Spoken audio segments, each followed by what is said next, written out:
Welcome back to the Sleepy Historian.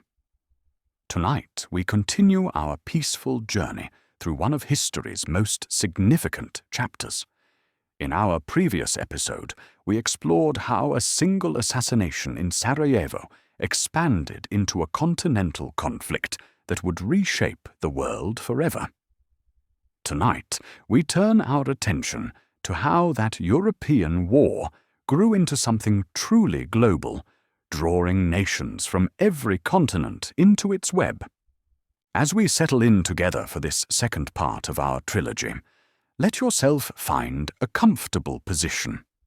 Allow the gentle rhythm of history to wash over you as we explore the years 1915 and 1916, when the Great War expanded beyond its original borders to touch nearly every corner of the world. The winter of 1914 had been harsh across Europe. In the trenches that now stretched from the North Sea to the Swiss border, soldiers from Germany, France, and Britain had discovered that this would not be the quick war that politicians had promised. The Christmas truce of 1914, when soldiers from opposing sides briefly laid down their arms to share songs and cigarettes, had shown that humanity could still shine through, even in the darkest of times. But as spring approached in 1915, the war machine continued its relentless expansion. Far from the muddy trenches of Western Europe, in the ancient city of Constantinople, momentous decisions were being made that would transform the Great War from a European conflict into a truly global struggle. The Ottoman Empire, often called the sick man of Europe by diplomats of the time, found itself at a crossroads that would determine not only its fate, but the fate of millions across 3 continents. The Ottoman decision to enter the war had not been made lightly. For months, as Europe descended into chaos, the Ottoman leadership had watched and waited. The empire stretched across vast territories, from the Balkans through Anatolia and down into the Arab provinces of the Middle East. Its strategic position, controlling the vital waterways between Europe and Asia, made it a prize that both sides desperately wanted as an ally. In the quiet offices of the Sublime Porte, the Ottoman government, deliberations continued through the autumn of 1914. The empire faced pressures from all sides. Britain controlled the seas that were vital to Ottoman trade, while Germany offered military expertise and modern weapons. The decision, when it finally came, would reshape the map of the Middle East in ways that echo to this day. On October 29, 1914, Ottoman warships led by German officers had attacked Russian ports in the Black Sea. It was a move that officially brought the Ottoman Empire into the war on the side of Germany and Austria-Hungary. The consequences would be felt from the deserts of Arabia to the mountains of the Caucasus and across the narrow waters of the Dardanelles. The Ottoman entry into the war opened entirely new theaters of conflict. In the east, Ottoman forces would face Russian armies in the harsh mountains of the Caucasus.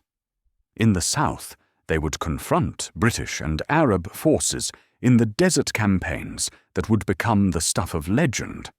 And in the west, they would find themselves defending the very heart of their empire against a bold Allied assault.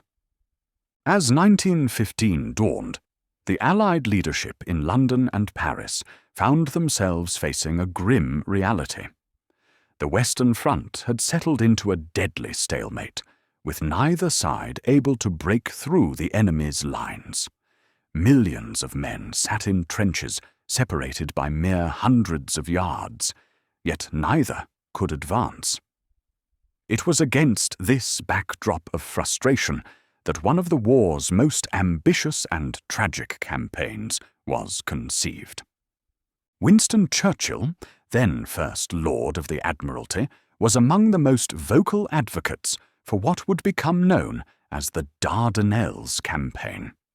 The plan, elegant in its simplicity, called for Allied naval forces to force their way through the narrow strait of the Dardanelles, capture Constantinople, and knock the Ottoman Empire out of the war.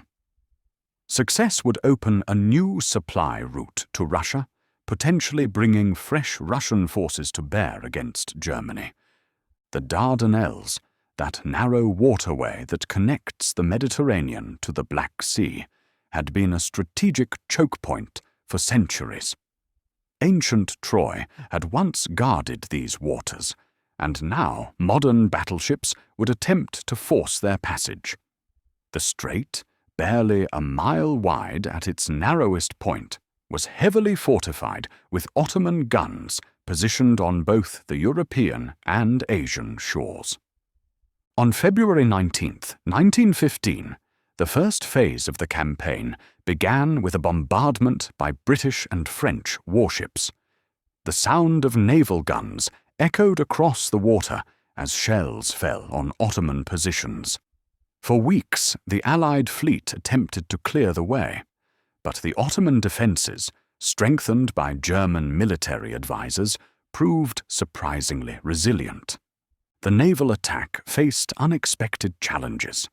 Ancient Ottoman forts, seemingly obsolete, proved capable of inflicting serious damage on modern warships. Underwater mines, laid in careful patterns across the strait, claimed several Allied vessels. The Ottoman artillery, positioned on high ground overlooking the water, could fire down on the Allied ships with devastating effect. As the naval assault faltered, Allied planners realized that success would require a land campaign to capture the Ottoman forts from behind. This decision would lead to one of the most controversial and costly campaigns of the entire war. The choice of landing site fell upon the Gallipoli Peninsula, a rugged piece of land that guards the western shore of the Dardanelles. On April 25, 1915, as the first light of dawn broke over the Aegean Sea, thousands of Allied soldiers prepared to step onto the beaches of Gallipoli. The force was truly international. British regulars, French colonial troops, and a significant contingent from the Australia and New Zealand Army Corps, known as the Anzacs.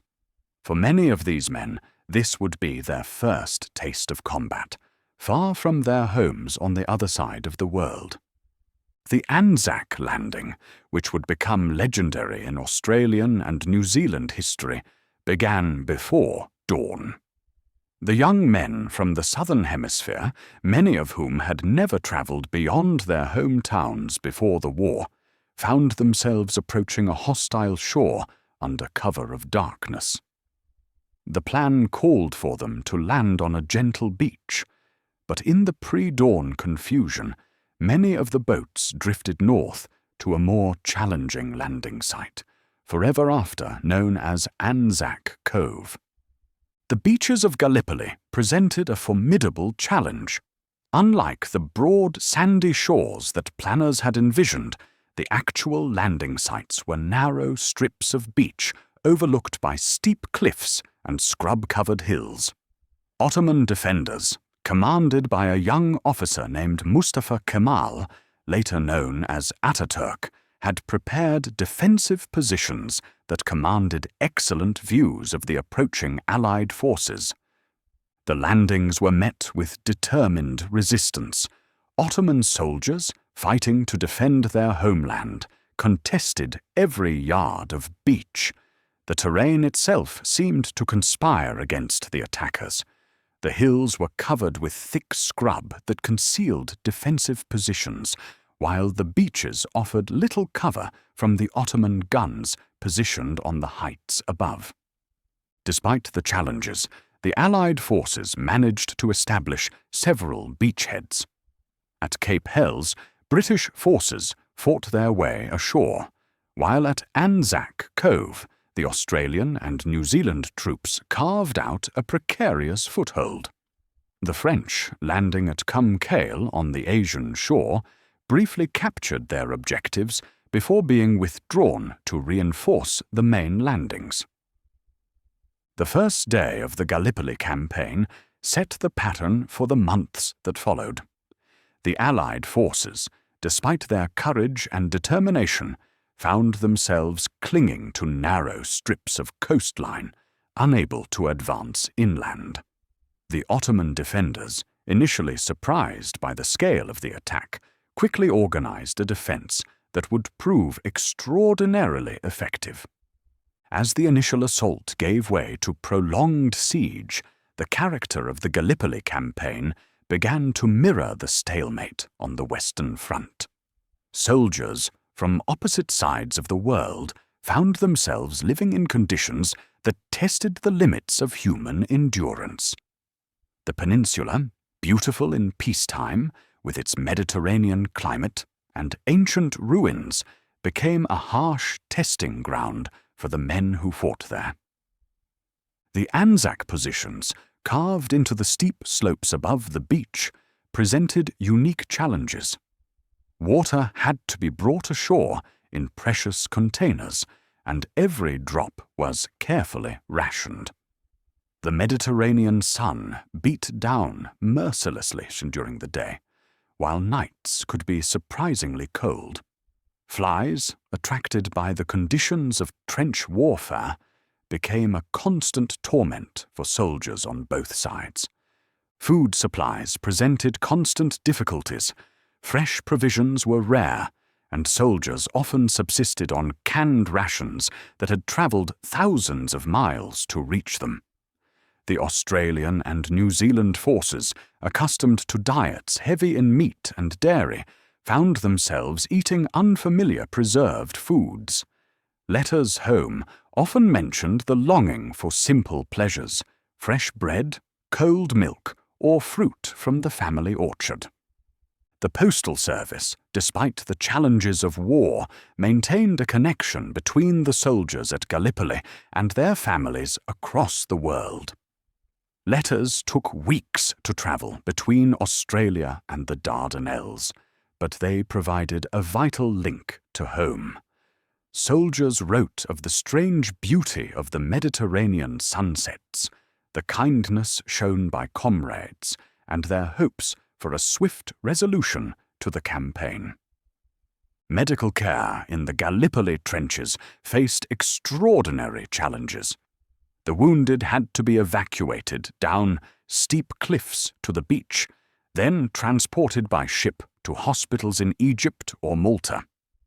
The courage of the stretcher-bearers, who carried wounded men down treacherous slopes under fire, became legendary.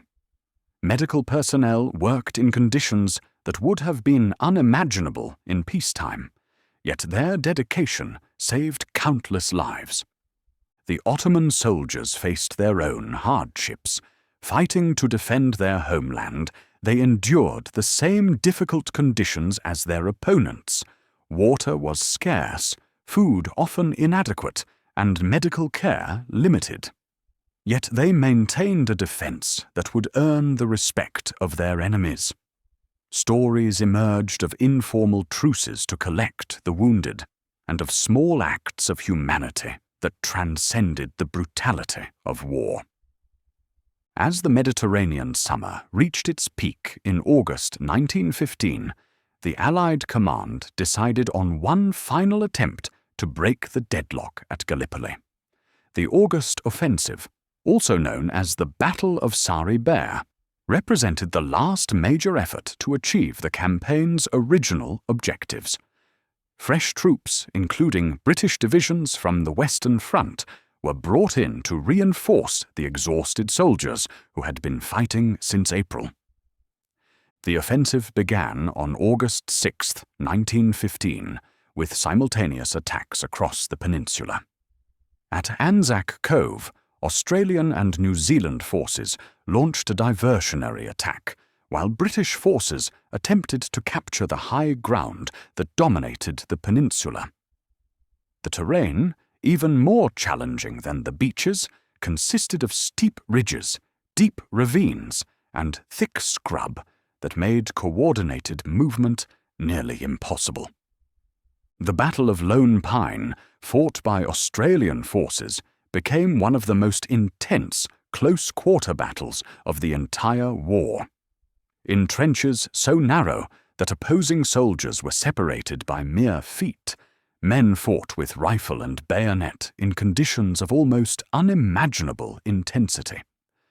The courage displayed by soldiers on both sides during this engagement earned widespread recognition, including several Victoria Crosses for the Australian attackers. Simultaneously, British forces attempted to capture the heights of Chunuk Bair and Hill 971, positions that would have provided commanding views over the entire peninsula. The attacks, launched in the pre-dawn darkness, initially achieved some success. New Zealand forces briefly captured Chunuk Bair, the highest point they would reach during the entire campaign. For a few hours, it seemed as though the breakthrough might finally be achieved. However, Ottoman counterattacks, personally led by Mustafa Kemal, recaptured the lost ground. The young Ottoman officer, who would later lead his country's transformation into modern Turkey, demonstrated the leadership qualities that would make him a legendary figure. His ability to inspire his men and coordinate effective counterattacks proved decisive in maintaining the Ottoman defense. The failure of the August offensive marked the beginning of the end for the Gallipoli campaign. As autumn approached, it became clear that the original objectives could not be achieved. The cost in human life had been enormous for both sides, yet the strategic situation remained unchanged. The Allied forces still clung to their narrow beachheads, while the Ottoman defenders maintained control of the commanding heights. The decision to evacuate was made with heavy hearts. The withdrawal, conducted in stages during December 1915 and January 1916, was perhaps the most successful aspect of the entire campaign. Under cover of darkness, the Allied forces were taken off the beaches with minimal casualties, leaving behind the graves of thousands of comrades. While the drama of Gallipoli played out on the shores of the Mediterranean, a conflict of even greater scale was unfolding across the vast expanses of Eastern Europe. The Eastern Front, stretching from the Baltic Sea to the Romanian border, encompassed a battlefield larger than all of Western Europe. Here, the armies of Russia faced those of Germany and Austria-Hungary in a war of movement that differed dramatically from the static trenches of the West. The Russian Empire, largest nation on Earth, possessed enormous human resources, but struggled with the logistical challenges of equipping and supplying its vast armies. Russian soldiers, drawn from every corner of the empire, spoke dozens of different languages and represented countless ethnic groups. From the industrial cities of St. Petersburg and Moscow to the remote villages of Siberia, the war touched every family in the empire. The industrial capacity of Russia, though growing rapidly before the war, proved insufficient for the demands of modern warfare. Russian factories worked around the clock to produce rifles, shells, and equipment, but the needs of the enormous army always exceeded supply. Soldiers sometimes went into battle without adequate weapons, relying on the arms of fallen comrades to continue the fight. The German strategy on the Eastern Front differed significantly from their approach in the West. With longer lines of communication and facing an enemy with seemingly unlimited manpower, German commanders had to be more selective in their operations. The German forces, Though smaller than their Russian opponents, possessed superior training, equipment, and most importantly, a more efficient command structure. The year 1915 saw a series of German and Austrian offensives that pushed deep into Russian territory. The Gorlitz-Tarnów offensive, launched in May 1915, broke through Russian lines and forced a retreat that would continue for months. Russian forces, fighting desperately to maintain their positions, were forced to abandon vast territories, including the entire province of Poland. The retreat, known in Russian military history as the Great Retreat, was conducted with remarkable discipline despite the circumstances. Russian commanders, recognizing that their forces couldn't hold their forward positions, executed a strategic withdrawal that preserved the core of their army. As they retreated, they implemented a scorched earth policy, destroying anything that might be useful to the advancing enemy. The human cost of the Eastern Front campaigns was staggering. Russian casualties for 1915 alone numbered in the millions, including dead, wounded, and prisoners of war. Entire divisions seemed to vanish in the vast expanses of Eastern Europe. The scale of loss was difficult for the Russian public to comprehend, and news of defeats reached St. Petersburg with demoralizing regularity. Despite the setbacks of 1915, the Russian Empire was far from defeated. As 1916 dawned, Russian military leaders prepared for a new series of offensives designed to relieve pressure on their Western allies and regain lost territory. The architect of the most successful of these operations was General Alexei Brusilov, a career cavalry officer who had developed innovative tactics for breaking through enemy lines. The Brusilov offensive, launched on June 4, 1916, represented a departure from traditional Russian military doctrine.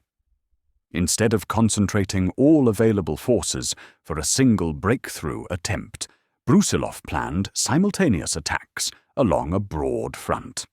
This approach, revolutionary for its time, aimed to prevent the enemy from concentrating reserves at any single point. The Austrian forces facing Brusilov's armies were a diverse collection of units representing the multi-ethnic nature of the Habsburg Empire. Czech, Hungarian, Polish, and Austrian soldiers served alongside each other, often with limited ability to communicate effectively. Many of these soldiers had little enthusiasm for fighting a war they saw as benefiting primarily the German Empire. The initial assault achieved stunning success. Russian forces, supported by carefully planned artillery barrages, broke through Austrian lines at multiple points. The Austrian Fourth Army, facing the main Russian attack, virtually disintegrated as entire units surrendered or fled. Within days, Russian forces had advanced dozens of miles, capturing thousands of prisoners and vast quantities of equipment. The success of the Brusilov offensive sent shockwaves through the Central Powers. German forces, desperately needed on the Western Front for the Battle of Verdun, had to be diverted to shore up the collapsing Austrian positions. The offensive also influenced Romania's decision to enter the war on the Allied side, a development that would create yet another front for the Central Powers to defend. However, the initial success could not be sustained indefinitely. Russian supply lines, stretched thin by the rapid advance, struggled to keep pace with the advancing armies. German reinforcements, rushed from other fronts, gradually stabilized the situation. By autumn 1916, the offensive had ground to a halt, though it had achieved significant strategic objectives. The human cost of the Brusilov offensive was enormous for both sides. Russian casualties, numbered in the hundreds of thousands, while Austrian losses were equally severe. Entire Austrian divisions ceased to exist as fighting units, and the Habsburg army never fully recovered from the disaster. The offensive marked the beginning of the end for Austria-Hungary as an effective military power. While Russia struggled on the Eastern Front, another major power was making its own fateful decision to join the conflict. Italy, despite being formally allied with Germany and Austria-Hungary before the war, had initially remained neutral. The Italian government, led by Prime Minister Antonio Salandra, spent months weighing the potential benefits and costs of entering the conflict. The Italian decision to join the war was influenced by territorial ambitions more than ideological commitments. The mountainous regions of South Tyrol, Trentino, and the Adriatic coastline contained significant Italian-speaking populations under Austrian rule. The promise of these territories, offered by the Allies in the secret Treaty of London, proved more appealing than loyalty to the pre-war Triple Alliance. On May 23, 1915, Italy declared war on Austria-Hungary, opening a new front in the most challenging terrain imaginable. The border between Italy and Austria ran through some of the highest mountains in Europe, including sections of the Alps, where peaks soared above 10,000 feet. Fighting in such conditions would test human endurance to its limits. The Italian army, commanded by General Luigi Cadorna, was poorly prepared for the challenges of alpine warfare. Most Italian soldiers came from the warm regions of central and southern Italy and had never experienced the harsh conditions of high mountain combat. Equipment designed for temperate climates proved inadequate for alpine conditions, where temperatures could drop far below freezing even in summer. The Isonzo River, flowing from the Alps to the Adriatic Sea, became the focus of Italian efforts to break through Austrian defenses. The river valley, while offering one of the few practical routes through the mountains, was heavily fortified by Austrian forces who had spent months preparing defensive positions. The rocky terrain made digging trenches difficult, forcing soldiers to build stone shelters wherever possible. The first battle of the Isonzo, fought in June 1915, set the pattern for the 11 battles that would be fought along this river. Italian forces, attacking uphill against prepared positions, made minimal gains at enormous cost. The Austrian defenders, many of them local men familiar with the terrain, fought with the desperation of soldiers defending their homeland. Life for soldiers on the Alpine front presented unique challenges not faced by their comrades on other fronts. The mountain climate could change rapidly, with bright sunshine giving way to sudden storms that brought snow even in midsummer. Avalanches posed a constant threat, and more soldiers died from natural causes than from enemy action on some sectors of the front. Supply lines in the mountains required extraordinary efforts to maintain. Mules and specially trained mountain troops carried supplies up narrow paths carved into cliffsides. Every round of ammunition, every can of food, and every medical supply had to be transported by hand or pack animal over terrain that would challenge even experienced mountaineers. The Austrian defenders, commanded by capable officers who understood mountain warfare, developed innovative defensive techniques. They carved positions into solid rock, creating fortifications that could withstand even heavy artillery bombardment. The sound of Austrian machine guns echoing off mountain peaks became a familiar and dreaded sound to Italian attackers. As Italy struggled in the Alps and Russia fought on the Eastern Front, the most symbolic battle of the entire war was beginning on the Western Front. The German High Command, led by General Erich von Falkenhayn, had developed a strategy designed to bleed France white by attacking a position the French would feel compelled to defend at any cost. The target they chose was the fortress city of Verdun. Verdun held special significance in French military history and national consciousness. The city had withstood siege during the Franco-Prussian War of 1870, and its ring of modern forts represented the strength of French defensive planning. For the French people, Verdun was more than just a military position. It was a symbol of French resistance and determination. The German assault began on February 21, 1916, with an artillery bombardment of unprecedented intensity. Over 1 million shells fell on the French positions in the first 10 hours of the attack, transforming the landscape around Verdun into a moonscape of shell craters and destroyed vegetation. The sound of the bombardment could be heard over 100 miles away, and the earth trembled under the impact of the shells.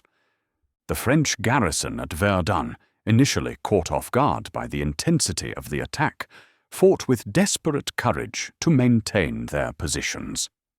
The fortress system, designed to withstand the artillery of the 1890s, proved surprisingly resilient against the modern German guns. Deep underground chambers provided shelter for French soldiers, who emerged to man their positions whenever the bombardment lifted.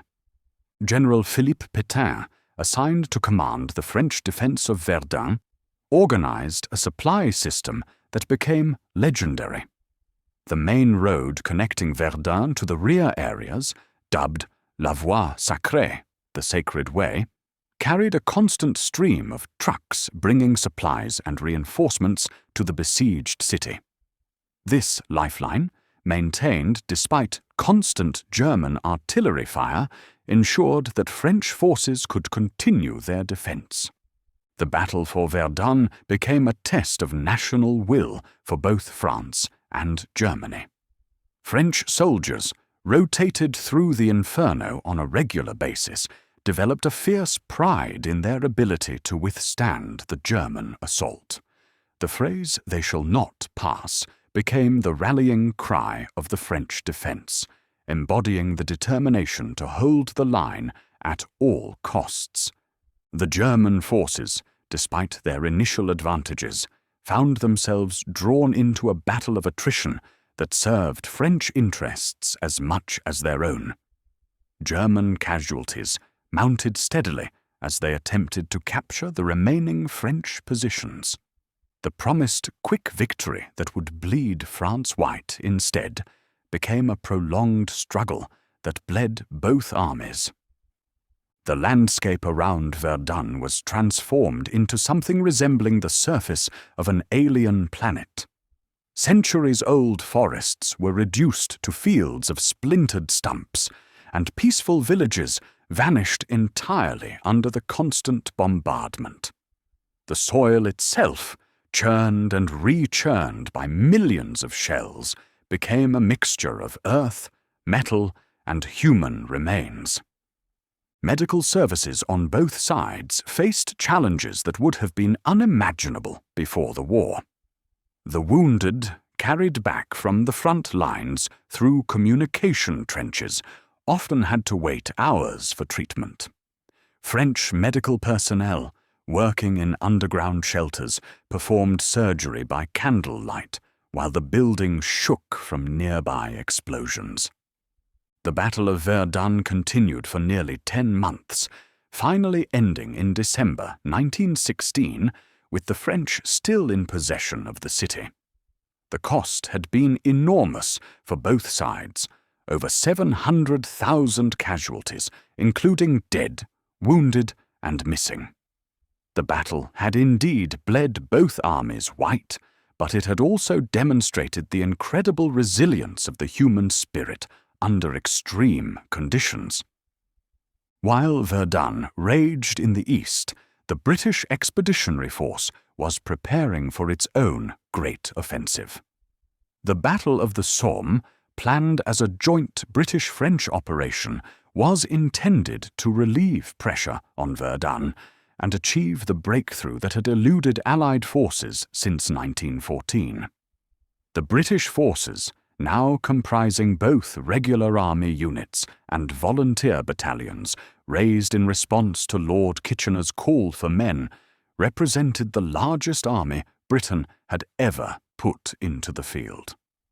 The Somme region, a gentle landscape of rolling hills and farming villages, seemed an unlikely setting for one of history's bloodiest battles.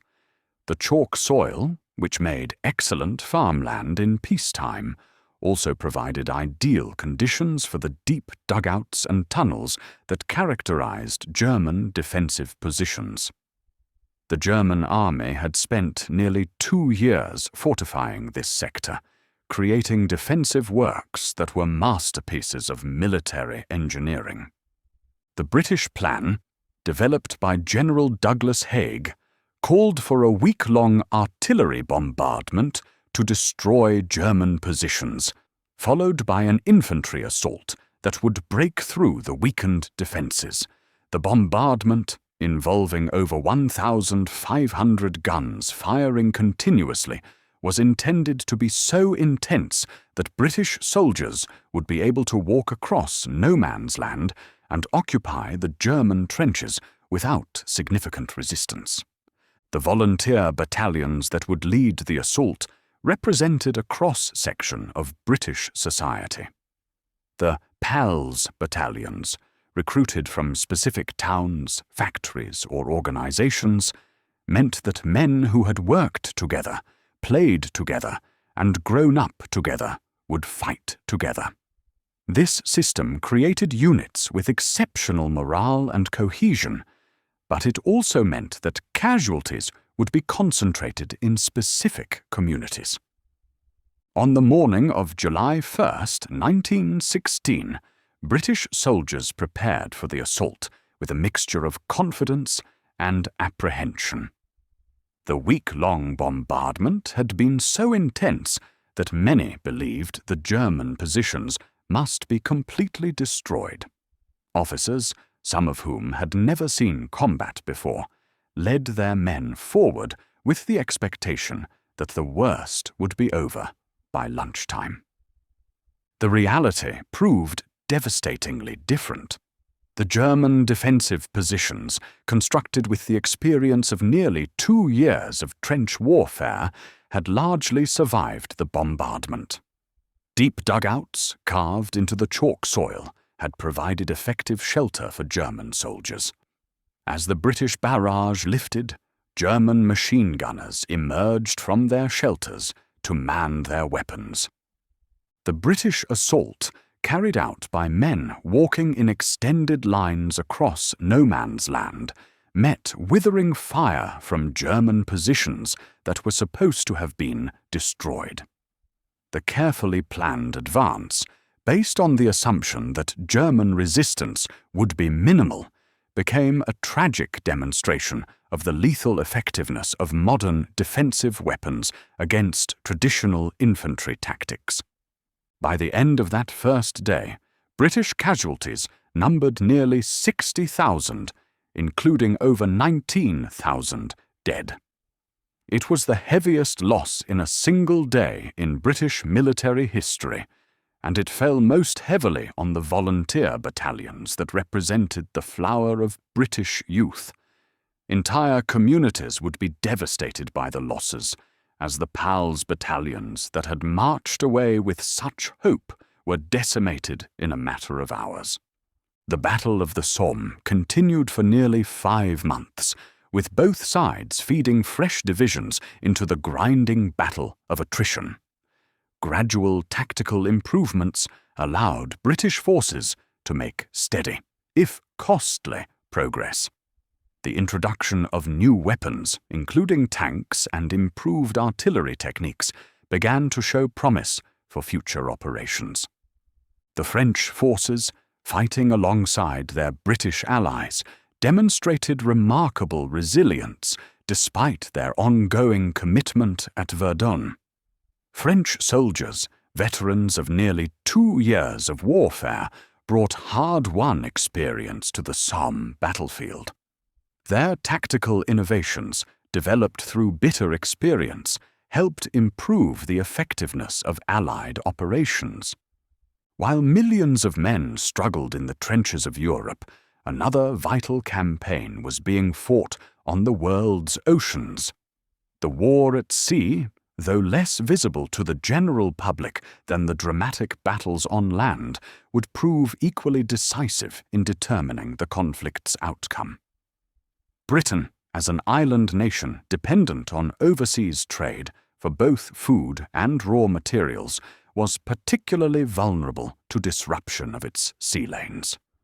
The British Royal Navy, the world's largest and most experienced naval force, entered the war with confidence in its ability to maintain control of the seas. British naval superiority, built up over centuries, was based on a combination of technological excellence, professional competence, and global reach.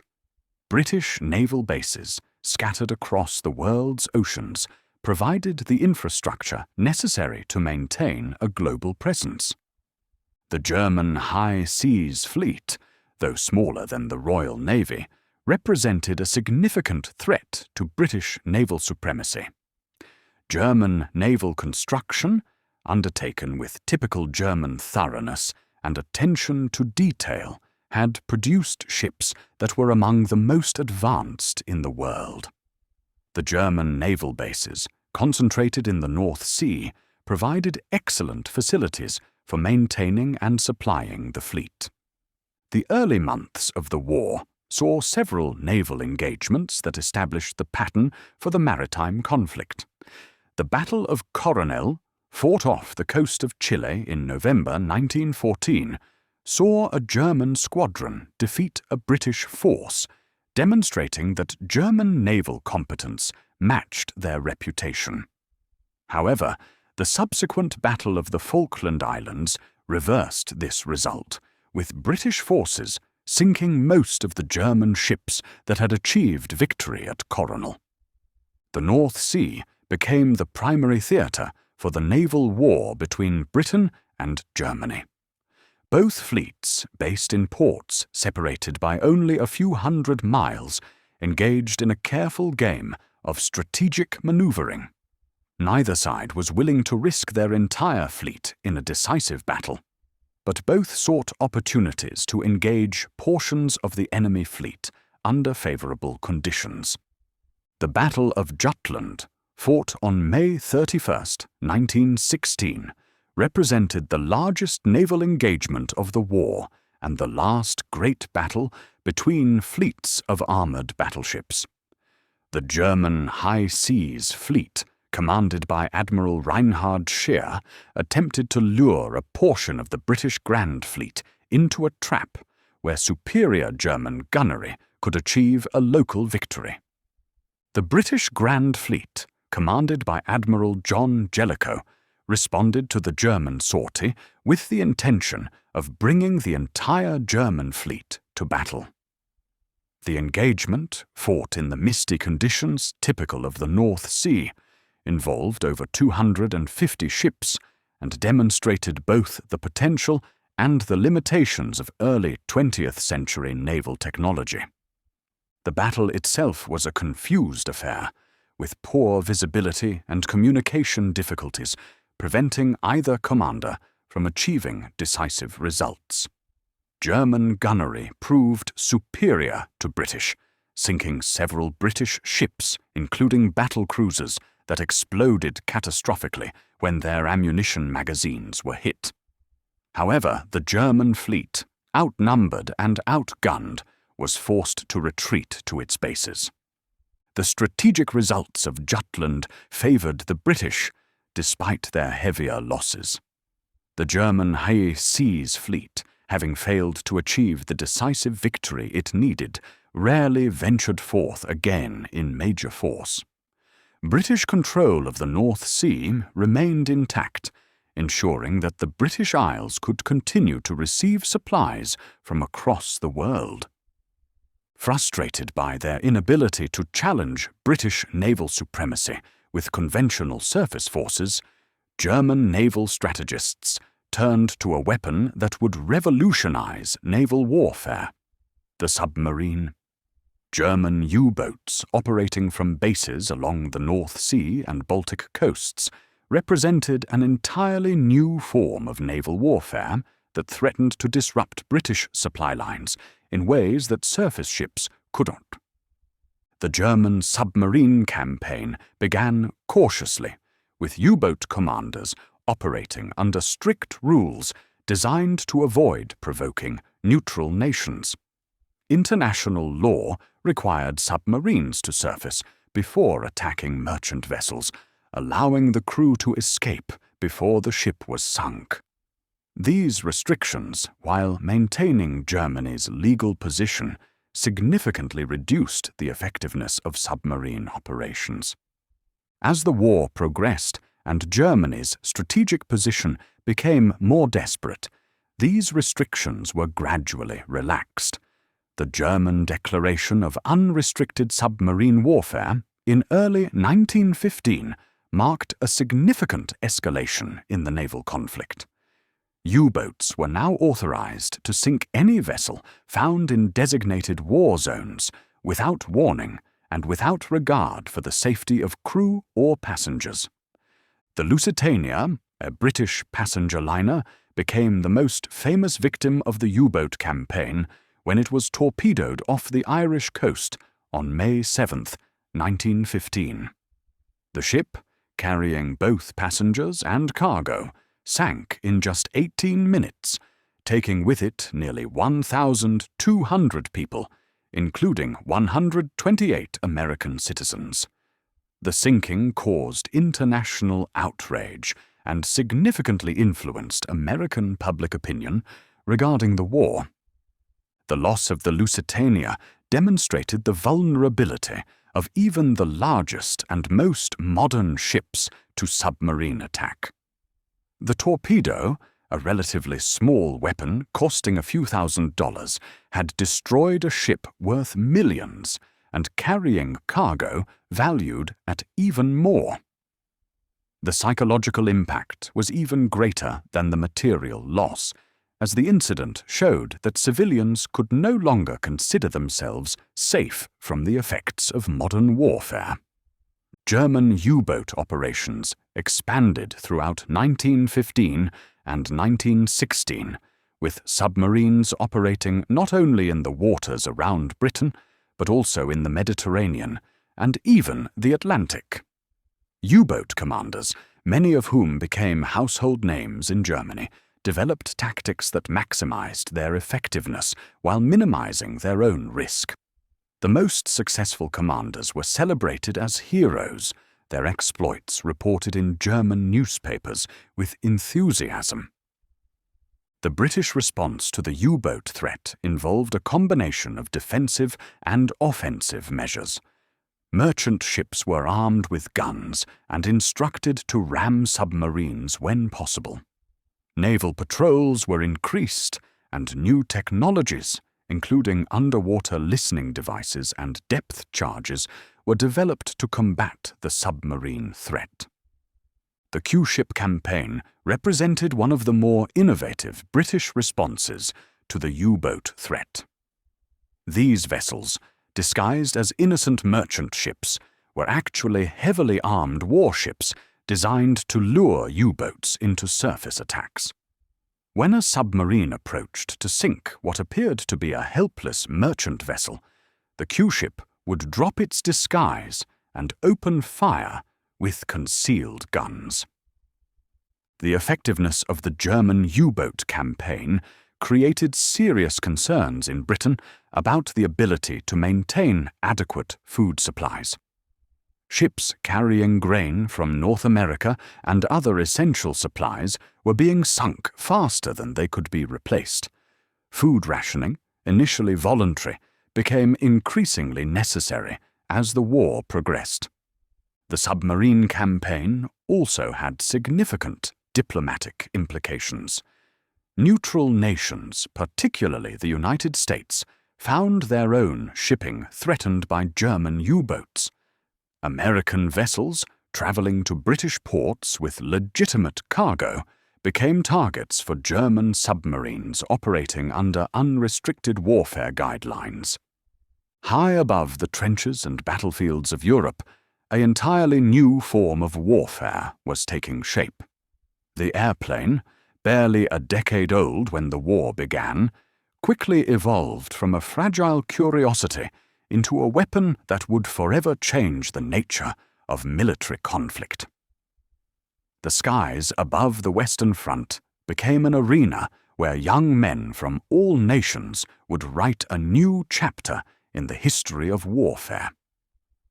The early military aircraft of 1914 were simple, slow, and fragile machines, used primarily for reconnaissance and artillery spotting. Pilots and observers, flying in open cockpits without parachutes, braved not only enemy fire, but also the inherent dangers of early aviation technology.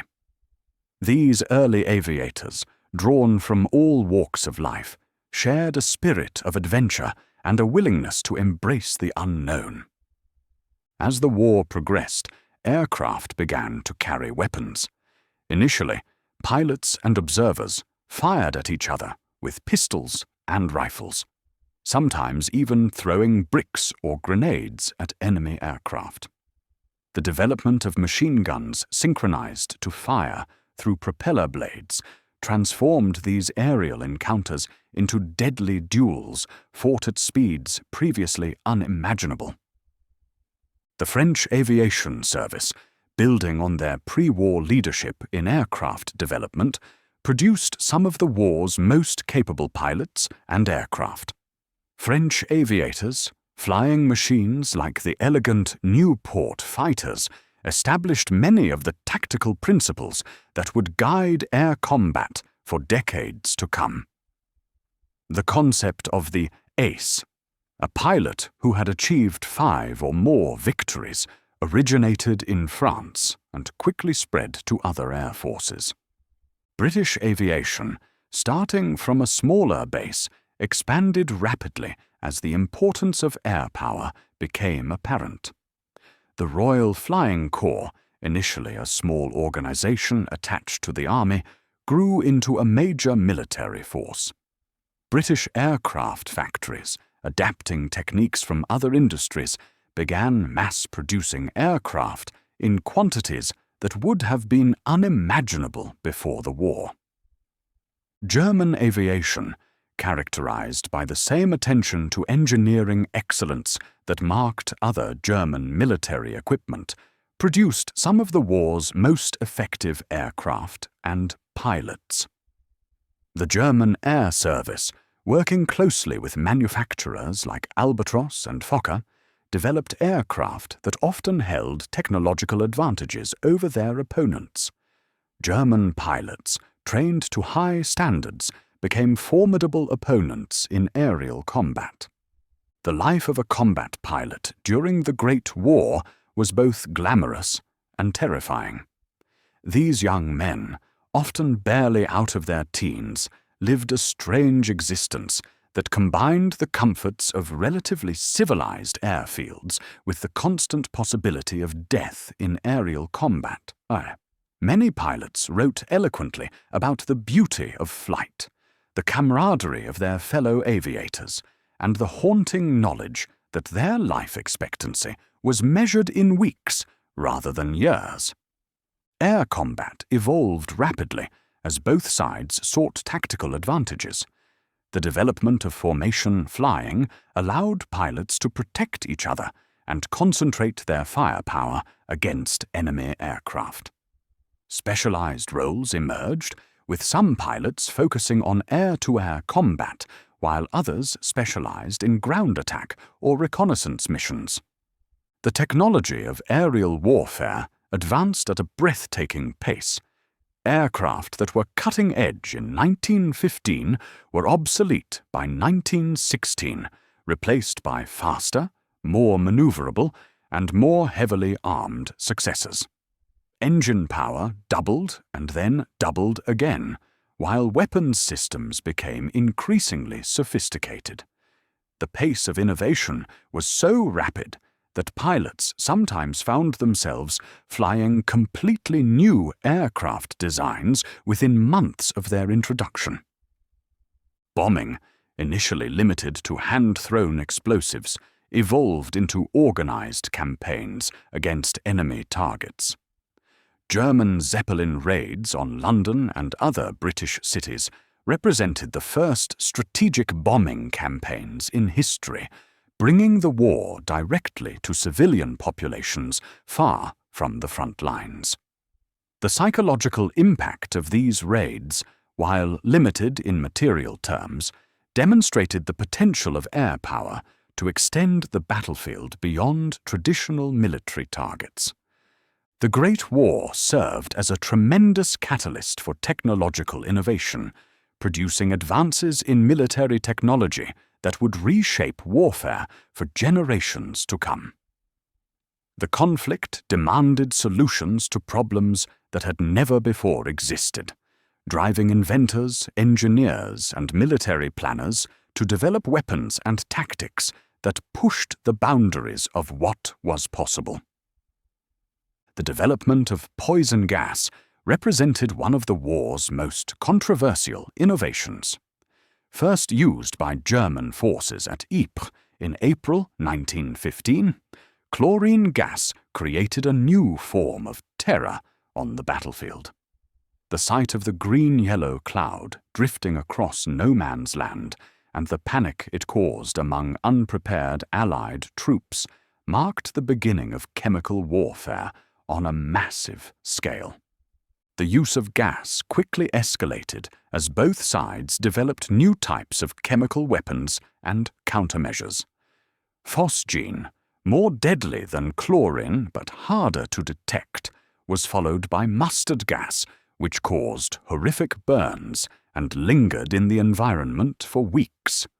Gas masks, initially improvised from cloth and chemicals, evolved into sophisticated protective equipment that became standard issue for all soldiers.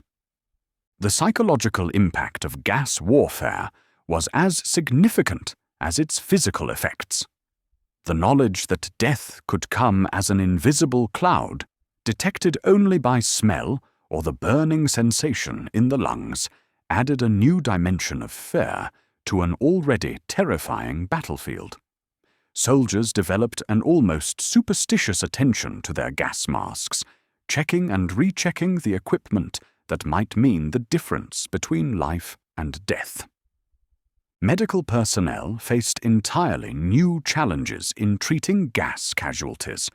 The effects of chemical weapons, ranging from temporary blindness to severe burns and lung damage, required treatments that had never been developed. Military hospitals established specialized wards for gas casualties, and medical researchers worked frantically to develop treatments for conditions that had never before existed. The tank, perhaps the most significant military innovation of the war, emerged from British efforts to break the deadlock of trench warfare.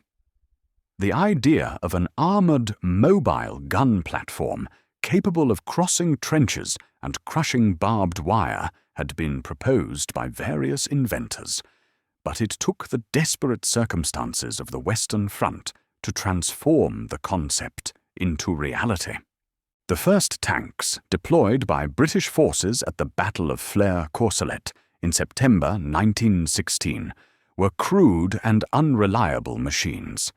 The Mark I tank, weighing over 28 tons and armed with naval guns, represented a completely new category of weapon. The crew, working in appalling conditions inside the armored box, had to endure extreme heat, toxic fumes, and the constant danger of mechanical breakdown. Despite their limitations, These early tanks demonstrated the potential of armored warfare. The sight of these mechanical monsters crawling across the battlefield, immune to rifle fire and capable of crushing obstacles that would stop infantry, had a profound psychological impact on both sides.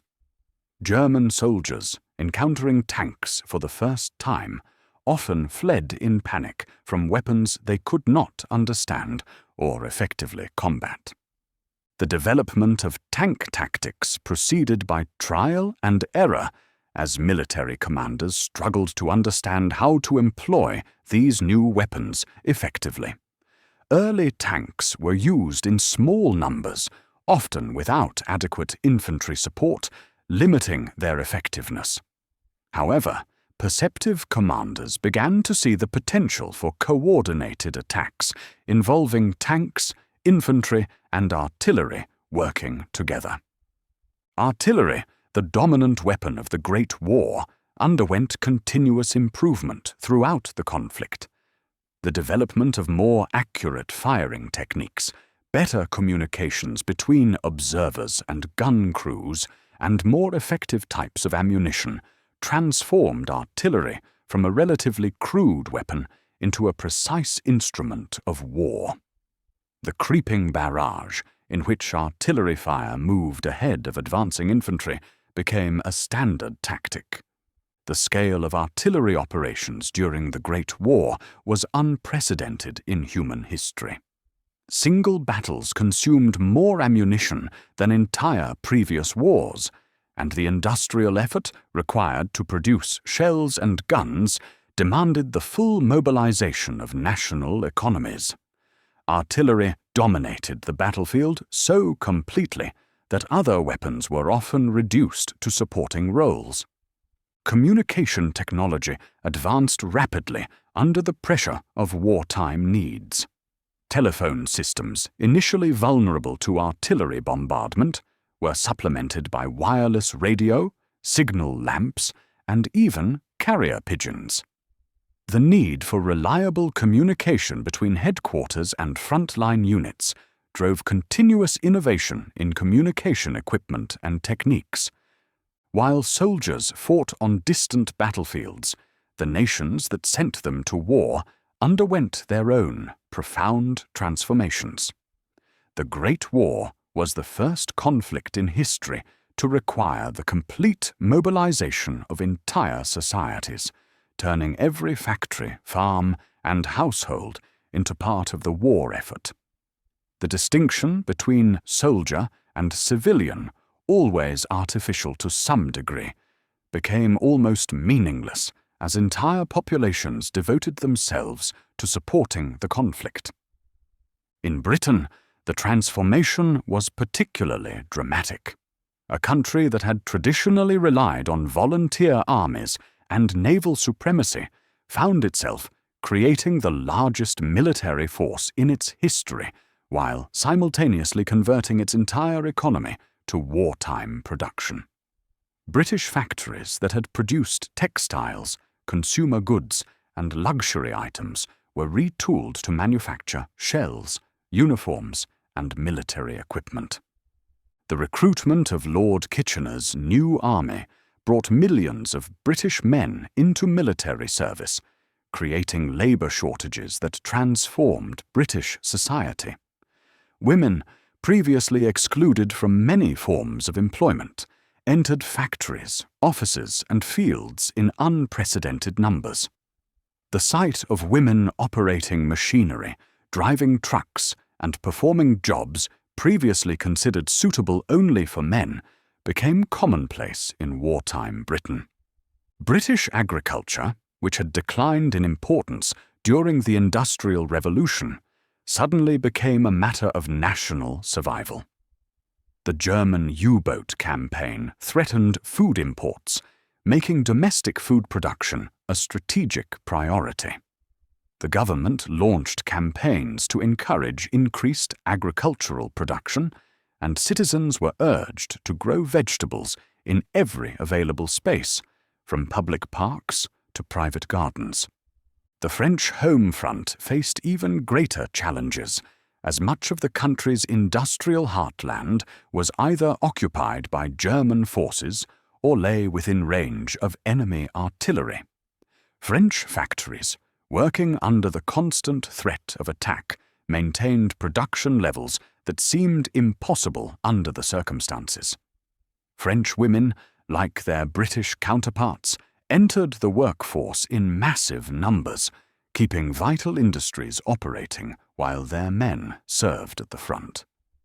French agriculture, despite losing millions of farm workers to military service, managed to feed both the civilian population and the massive armies fighting on French soil. This achievement required the mobilization of every available resource, including women, children, elderly men, and even prisoners of war. The sight of women ploughing fields and harvesting crops became symbolic of France's determination to continue the fight. The German home front, isolated from world markets by the British naval blockade, faced unique challenges in maintaining both military and civilian needs. German industry, renowned for its efficiency and technical excellence, achieved remarkable feats of production despite shortages of raw materials. German chemists developed synthetic substitutes for materials that could no longer be imported, while German engineers redesigned products to use available materials. The German food situation became increasingly desperate as the war continued. The British blockade prevented food imports, while German agriculture struggled with labor shortages and reduced fertilizer production. The winter of 1916 to 1917, known in Germany as the Turnip Winter, saw widespread malnutrition as root vegetables became the primary source of nutrition for much of the population. Russian society, already strained by rapid industrialization and political tensions, faced enormous pressures from the war effort. Russian factories, working to supply the enormous armies fighting on the Eastern Front, achieved production increases that seemed miraculous given the limitations of Russian industry. However, the strain of war production, combined with military defeats and enormous casualties, created social tensions that would have revolutionary consequences. The mobilization of Russian women for war work paralleled developments in Western Europe, but took place in a society that was still largely agricultural and traditional. Russian women entered factories in major cities while simultaneously taking over agricultural work in the countryside. The dual burden of industrial and agricultural labor, combined with news of military disasters, created conditions that tested Russian society to its breaking point. The scale and nature of injuries during the Great War presented medical professionals with challenges that exceeded anything in previous human experience. The weapons of modern warfare produced wounds of unprecedented severity, while the sheer number of casualties overwhelmed medical systems that had been designed for much smaller conflicts. Yet from this crisis emerged advances in medical care that would benefit humanity for generations to come. The development of military medicine during the Great War represented one of the conflict's most positive legacies. Military doctors, faced with injuries they had never seen before, developed new techniques for treating trauma, infection, and psychological wounds. The pressure of wartime conditions accelerated medical research and innovation, producing advances that might have taken decades to develop in peacetime. The treatment of wounds began at the front lines, where medical orderlies and stretcher-bearers provided first aid under the most difficult conditions imaginable. These brave men, often volunteers with minimal medical training, saved countless lives through their willingness to venture into dangerous areas to retrieve wounded soldiers. Their courage and dedication became legendary among the soldiers they served. The evacuation of wounded soldiers from the front lines to medical facilities required a complex system of transportation and care. Wounded soldiers moved through a series of medical facilities, each providing increasingly sophisticated treatment. The journey from frontline first aid post to base hospital could take days, and every stage required careful medical attention to prevent infection and complications. Field hospitals located just behind the front lines provided the first serious medical treatment for wounded soldiers. These facilities, often housed in commandeered buildings or temporary structures, performed surgery under conditions that would have been considered impossible in peacetime. Surgeons worked by lamplight, often with artillery fire audible in the distance, performing operations that saved thousands of lives. The development of blood transfusion techniques during the war represented a major medical breakthrough. Military doctors, faced with soldiers suffering from severe blood loss, developed methods for storing and transfusing blood that dramatically improved survival rates. These techniques, refined under wartime conditions, would become standard medical practice in the years following the war. The treatment of infection became a constant battle for military medical personnel. The conditions of trench warfare, with soldiers living in mud contaminated with human and animal waste, created ideal conditions for infection. Military doctors developed new antiseptic techniques and treatments that reduced infection rates despite the challenging conditions. Psychological wounds, initially dismissed as cowardice or malingering, gradually came to be recognized as legitimate medical conditions requiring treatment. The term shell shock, used to describe the psychological trauma experienced by soldiers, entered common usage during the war. Military psychiatrists, working with limited understanding of psychological trauma, developed treatments that marked the beginning of modern military psychology. The role of nursing expanded dramatically during the war, as trained nurses became essential members of medical teams, treating unprecedented numbers of casualties. Military nurses, working in dangerous conditions close to the front lines, provided care that was often the difference between life and death for wounded soldiers. Their professionalism and dedication earned widespread respect and helped establish nursing as a fully recognized medical profession.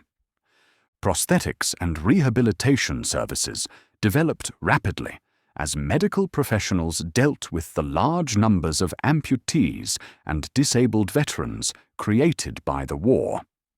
The development of artificial limbs and rehabilitation techniques helped many wounded soldiers return to productive lives, though the physical and psychological scars of war would remain with them forever.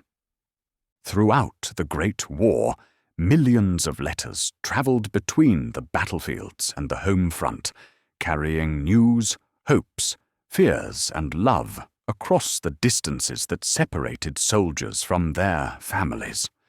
These letters, written in quiet moments between battles or in the flickering candlelight of dugouts, provide some of the most intimate and moving accounts of the war experience. The postal services of all combatant nations performed remarkable feats in maintaining communication between soldiers and their loved ones.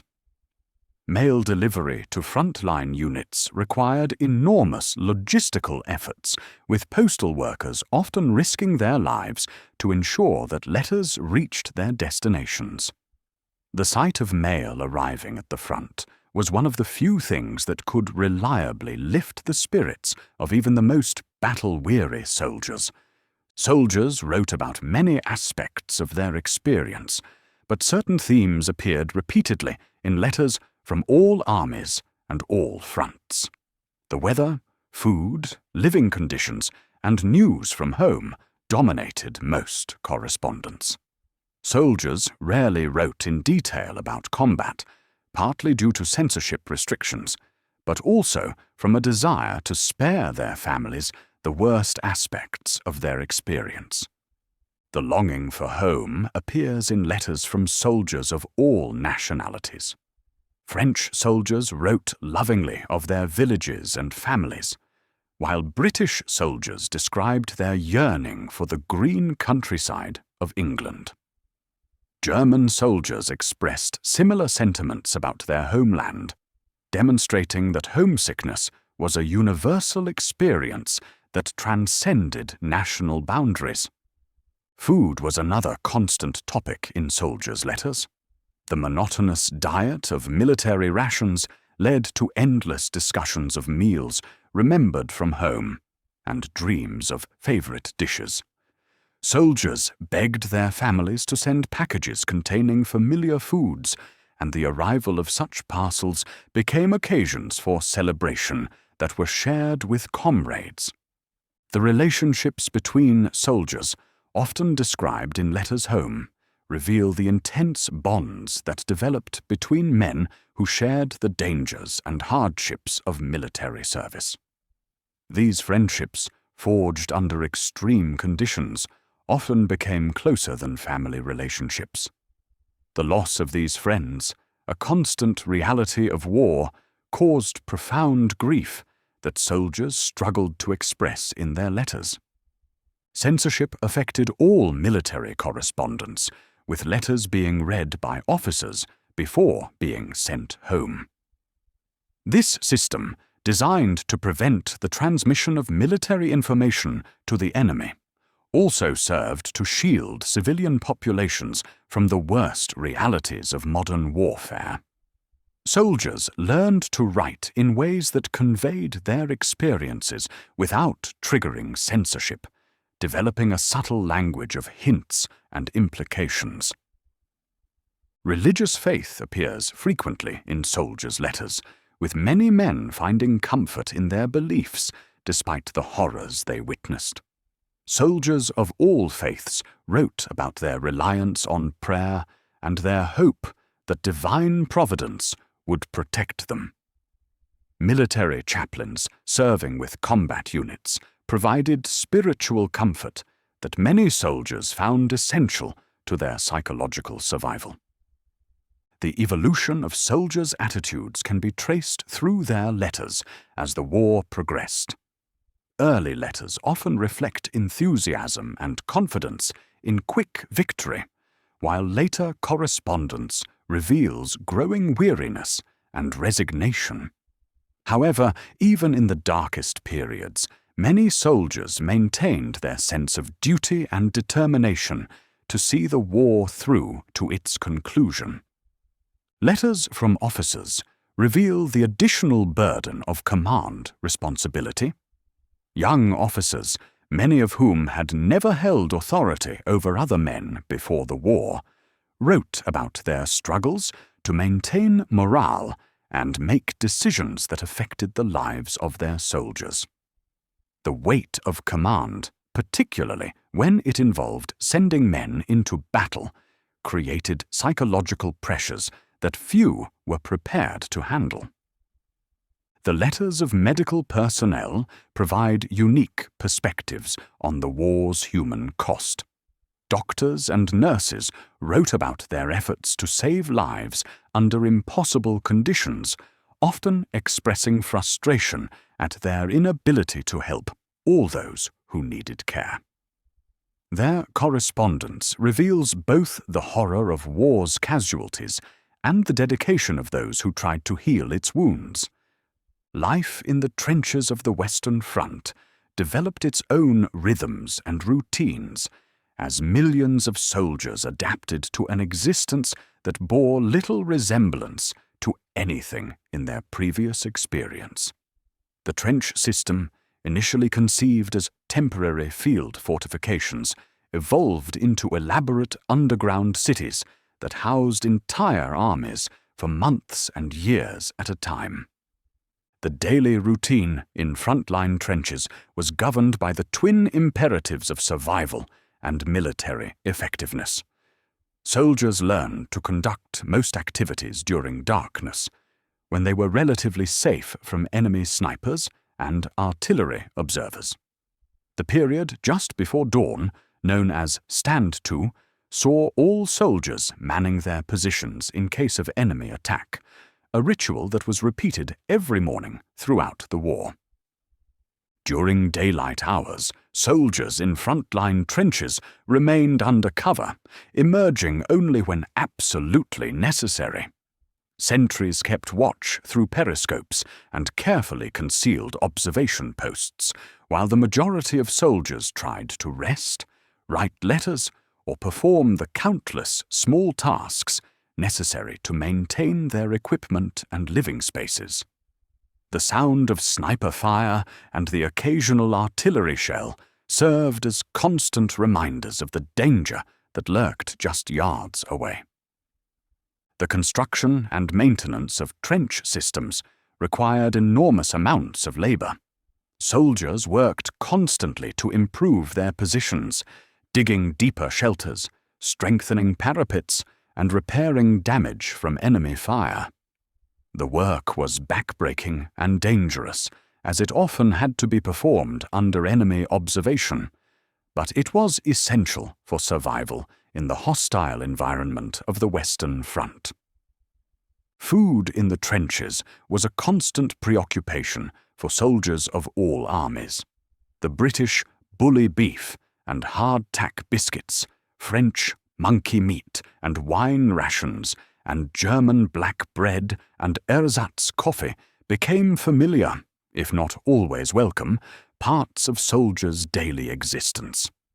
Cooking facilities were primitive, often consisting of nothing more than small fires that had to be carefully concealed from enemy observers. Water supply presented constant challenges in the trenches. Clean drinking water had to be brought forward from rear areas, often in containers that had previously held fuel or other chemicals. The brackish, chemically treated water that reached the front lines bore no resemblance to the fresh water soldiers remembered from home, yet it was precious and carefully rationed. Personal hygiene, taken for granted in civilian life, became a luxury in the trenches. Opportunities for washing were rare, and changes of clothing were infrequent. The combination of poor sanitation, close quarters, and the stress of combat created ideal conditions for the spread of disease and/or parasites. Lice, in particular, became a constant torment for soldiers in all armies. The rats that infested the trenches became one of the most universally hated aspects of trench life. These creatures, grown large and bold from feeding on the debris of war, showed no fear of humans and would steal food, contaminate supplies, and disturb soldiers' rest. Various methods of controlling the rat population were tried, but none proved entirely effective. Entertainment and recreation in the trenches took many forms as soldiers sought ways to maintain their morale and pass the long hours of inactivity. Card games, singing, storytelling, and reading became popular pastimes. Soldiers with musical instruments were particularly valued, as music provided a brief escape from the grim realities of trench life. The mail call was invariably the highlight of any day in the trenches.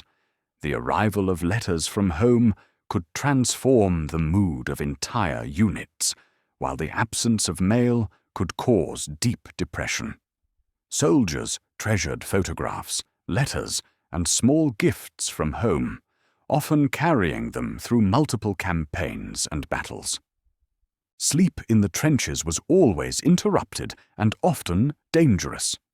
Soldiers learned to sleep in short intervals, always ready to respond to alarms or enemy attacks. The constant noise of artillery, the discomfort of cramped quarters, and the ever-present danger made restful sleep nearly impossible. Many soldiers developed chronic fatigue that affected their physical and mental health.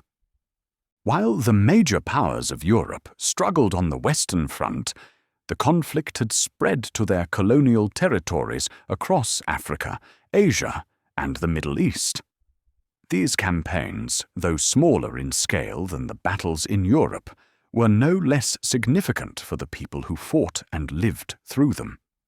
The global nature of the European empires ensured that a war that began in the Balkans would soon encompass much of the inhabited world.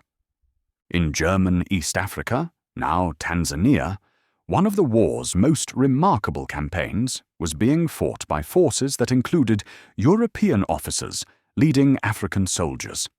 General Paul von Lettow-Vorbeck, commanding German colonial forces, conducted a brilliant guerrilla campaign that tied down Allied forces many times larger than his own small army. His ability to live off the land and maintain the loyalty of his African troops enabled him to continue fighting long after Germany's other colonial territories had fallen. The campaign in East Africa demonstrated the crucial role played by African soldiers and porters in supporting European military operations. Hundreds of thousands of African men served as carriers, bringing supplies to armies operating far from roads and railways. The courage and endurance of these men, often inadequately equipped and supplied, made possible military operations that would otherwise have been impossible. British forces in East Africa faced enormous logistical challenges in their pursuit of Lettow-Vorbeck's elusive army. Supplies had to be carried hundreds of miles through terrain that varied from tropical jungle to arid scrubland. Disease, particularly malaria and sleeping sickness, caused more casualties than enemy action, while the extreme climate tested European soldiers beyond their limits. The Middle Eastern campaigns opened new chapters in the long history of warfare in that strategically vital region. British forces in Egypt found themselves defending the Suez Canal against Ottoman attacks, while simultaneously supporting Arab forces in their revolt against Ottoman rule. The desert campaigns that followed would capture the imagination of the world and produce some of the war's most legendary figures. The Arab Revolt, coordinated by British advisers, including the famous T.E. Lawrence, demonstrated the potential of irregular warfare against conventional military forces. Arab tribal forces, supported by British gold and weapons, attacked Ottoman supply lines and garrisons throughout the Arabian Peninsula. Their intimate knowledge of desert conditions and their mobility gave them significant advantages over Ottoman forces tied to fixed positions. The campaign in Mesopotamia, modern-day Iraq, began as a limited operation to protect British oil interests, but expanded into a major commitment of forces. British and Indian forces, advancing up the Tigris and Euphrates rivers, initially achieved rapid success, but soon found themselves overextended and vulnerable to Ottoman counterattacks. The siege of Kut, where a British force was surrounded and eventually forced to surrender, demonstrated the dangers of operating far from secure supply lines in hostile territory. The surrender of General Townshend's force was a significant blow to British prestige and a reminder that the Ottoman Empire remained a formidable opponent, despite its reputation as the sick man of Europe. The Palestine campaign, which would eventually lead to the capture of Jerusalem by British forces under General Allenby, began slowly as both sides built up their forces in the desert. The peculiar conditions of desert warfare, with its extreme temperatures, lack of water, and vast distances, required new tactics and equipment. Both British and Ottoman forces had to adapt to fighting in an environment that tested human endurance to its limits. The Caucasus Front, where Russian and Ottoman forces battled in some of the world's most mountainous terrain, saw fighting under conditions that were perhaps even more challenging than those in Europe. Soldiers fought at altitudes where the air was thin and the cold was bitter, while avalanches and exposure claimed as many victims as enemy action. The Great War's impact extended far beyond the immediate theaters of combat, reshaping the global economy in ways that would influence international relations for decades to come. The conflict marked the end of an era of relatively free international trade and the beginning of a period of economic nationalism and government intervention in economic affairs. The cost of the war was staggering by any previous standard. Governments that had operated on budgets of millions now found themselves spending billions, financing their war efforts through a combination of taxation, borrowing, and the printing of money. The inflationary pressures created by these policies affected every aspect of civilian life, from the price of food to the availability of consumer goods. Britain, despite its industrial strength and global financial connections, found the cost of the war almost overwhelming. The government borrowed enormous sums from both domestic and foreign sources, transforming Britain from the world's largest creditor nation into a major debtor. American financial institutions in particular benefited from Britain's need for loans and credits. France, with much of its industrial capacity either destroyed or occupied by enemy forces, faced even greater financial challenges. The French government resorted to increasingly desperate measures to finance the war effort, including the issuance of bonds that would not be repaid for decades. The devastation of French agriculture and industry created shortages that affected every aspect of civilian life. Germany, cut off from world markets by the British naval blockade, was forced to develop a largely self-sufficient war economy.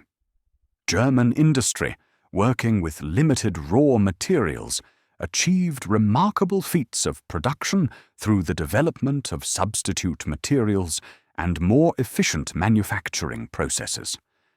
However, the strain of maintaining both military production and civilian consumption proved increasingly difficult as the war continued. The neutral nations found themselves in an unusual position, as their goods and services became enormously valuable to the warring powers.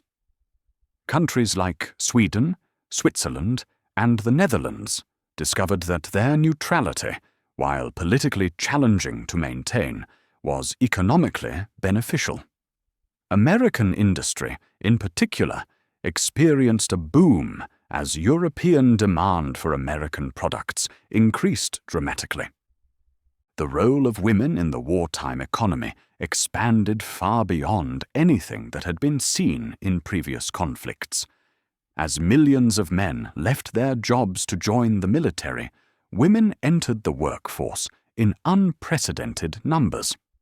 They worked in munitions factories, operated farm machinery, and took over roles in transportation and communication that had previously been considered suitable only for men. The technological innovations driven by wartime needs had lasting effects on industrial development. The mass production techniques developed for manufacturing shells and weapons were later applied to civilian products. The aviation industry, born during the war, would grow into a major sector of the economy. Chemical industries, expanded to produce explosives and poison gas, would find peacetime applications for their wartime innovations. Agricultural production was revolutionized by the war's demands. Countries that had previously imported food were forced to increase domestic production, while traditional agricultural exporters found new markets for their products. The development of new fertilizers and farming techniques, driven by wartime necessity, increased agricultural productivity in ways that would benefit the world for generations. The Great War was the first conflict in which the systematic attempt to influence public opinion became a major component of national strategy. Governments on all sides recognized that maintaining civilian morale and support was as important as winning battles on the battlefield.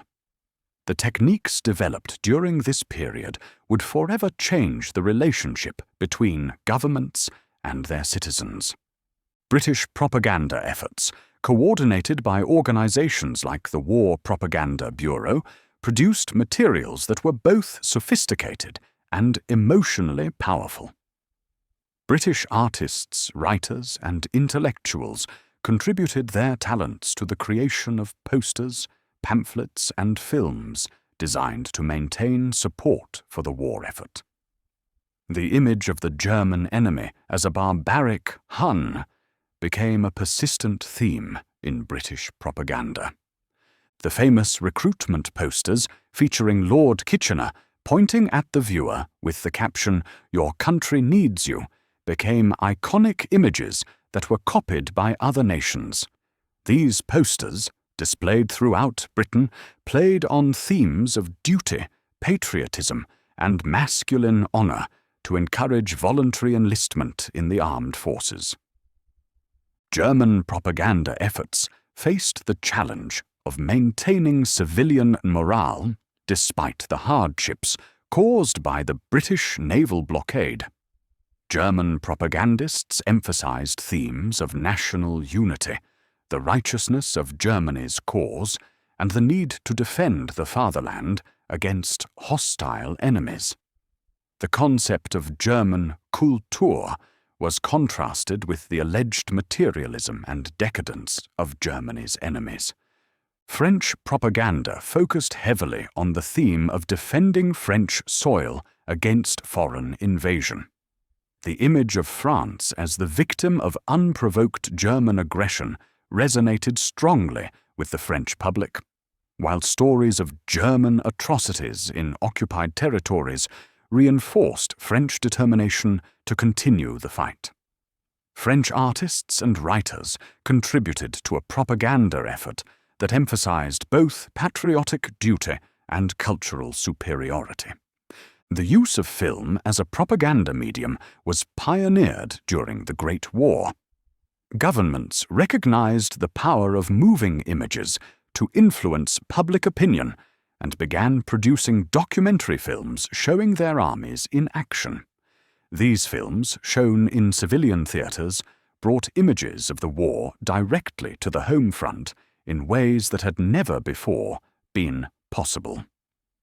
Atrocity propaganda became a particularly controversial aspect of the information war.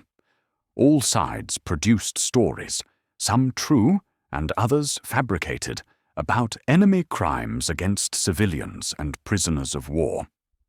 The German invasion of Belgium provided Allied propagandists with genuine atrocities to publicize, while German propagandists focused on alleged British violations of international law. The censorship of news and information became a standard practice for all combatant nations.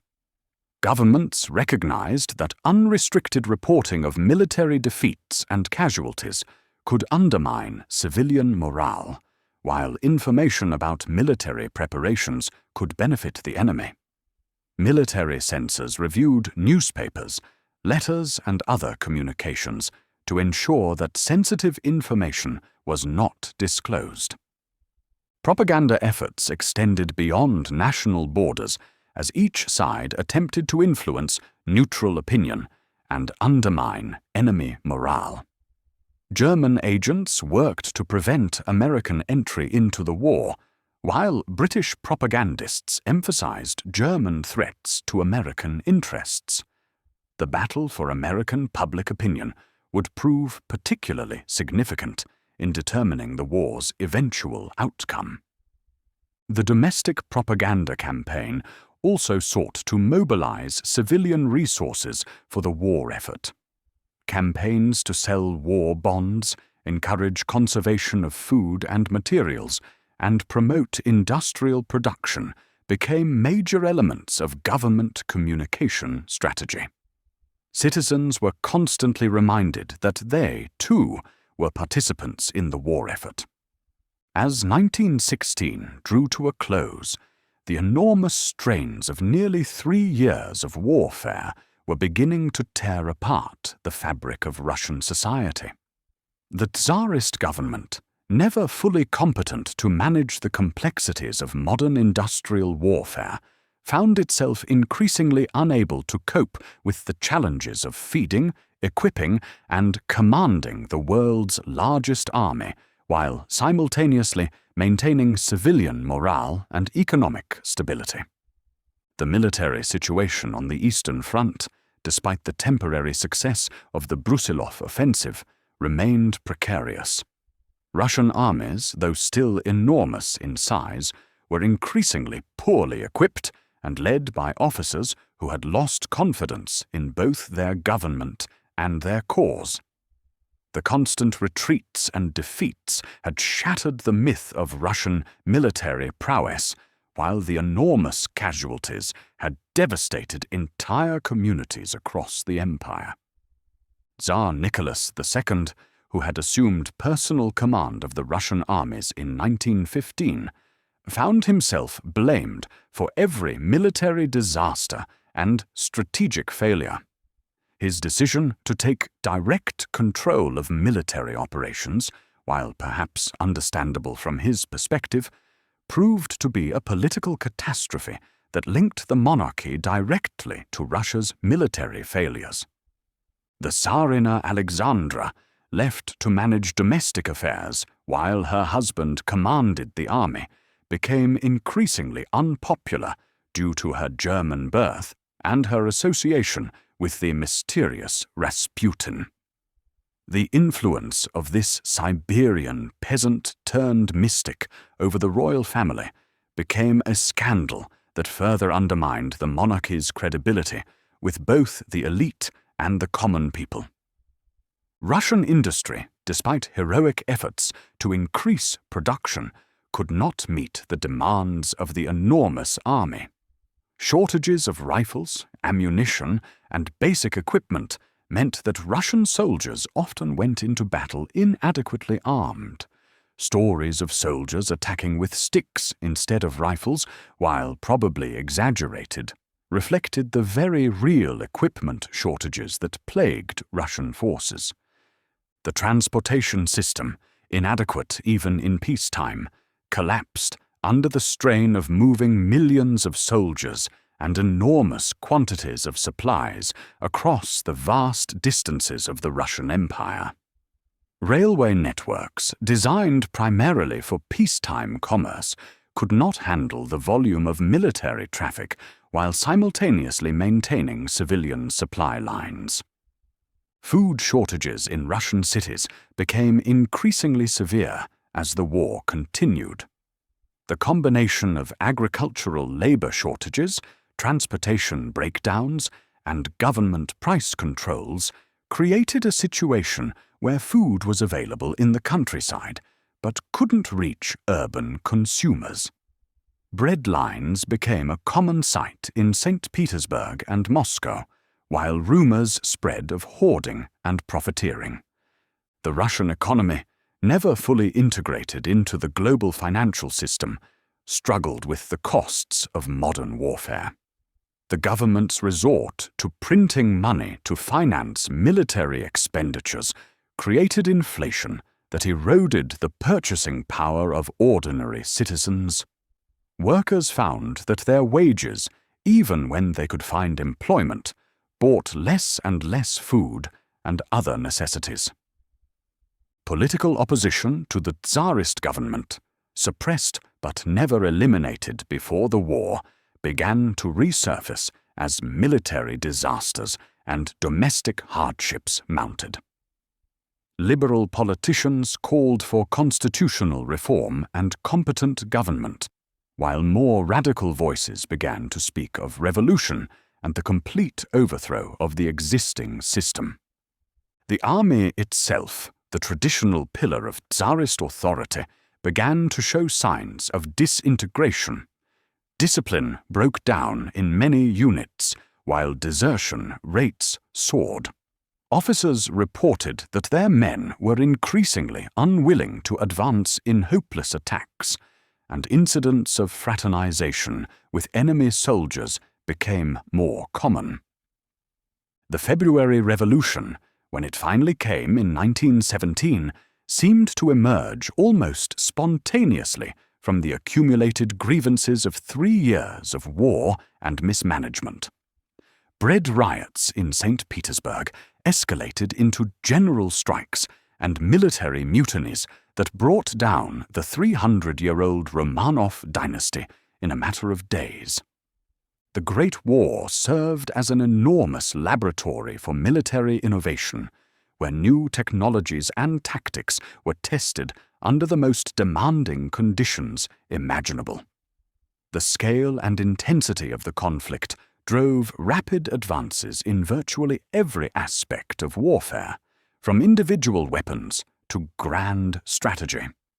The innovations that emerged from this crucible would shape military thinking for generations to come. The machine gun, though invented decades before the war, came into its own as the dominant weapon of the battlefield.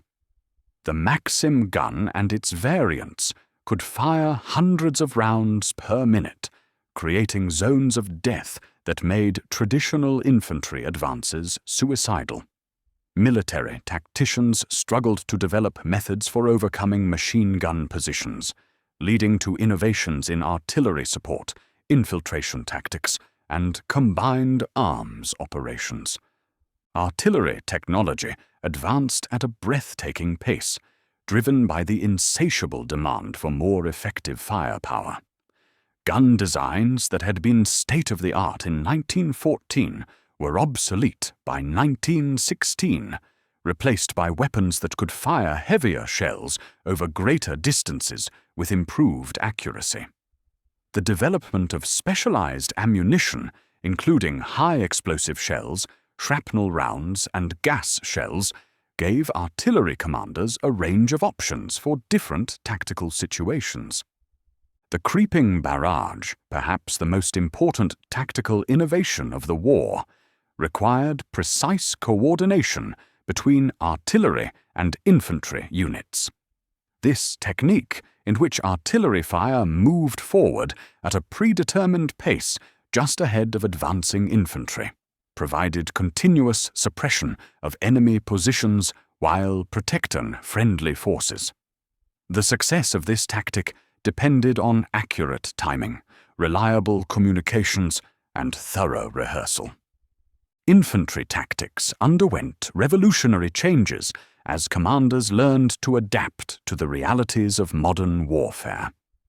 The traditional emphasis on rigid formations and frontal assaults gave way to more flexible approaches, emphasizing small unit tactics, infiltration, and the use of cover and concealment. Elite assault units, armed with specialized weapons and trained in advanced tactics, became the spearhead of offensive operations. The development of trench warfare led to innovations in fortification design that incorporated lessons learned from bitter experience.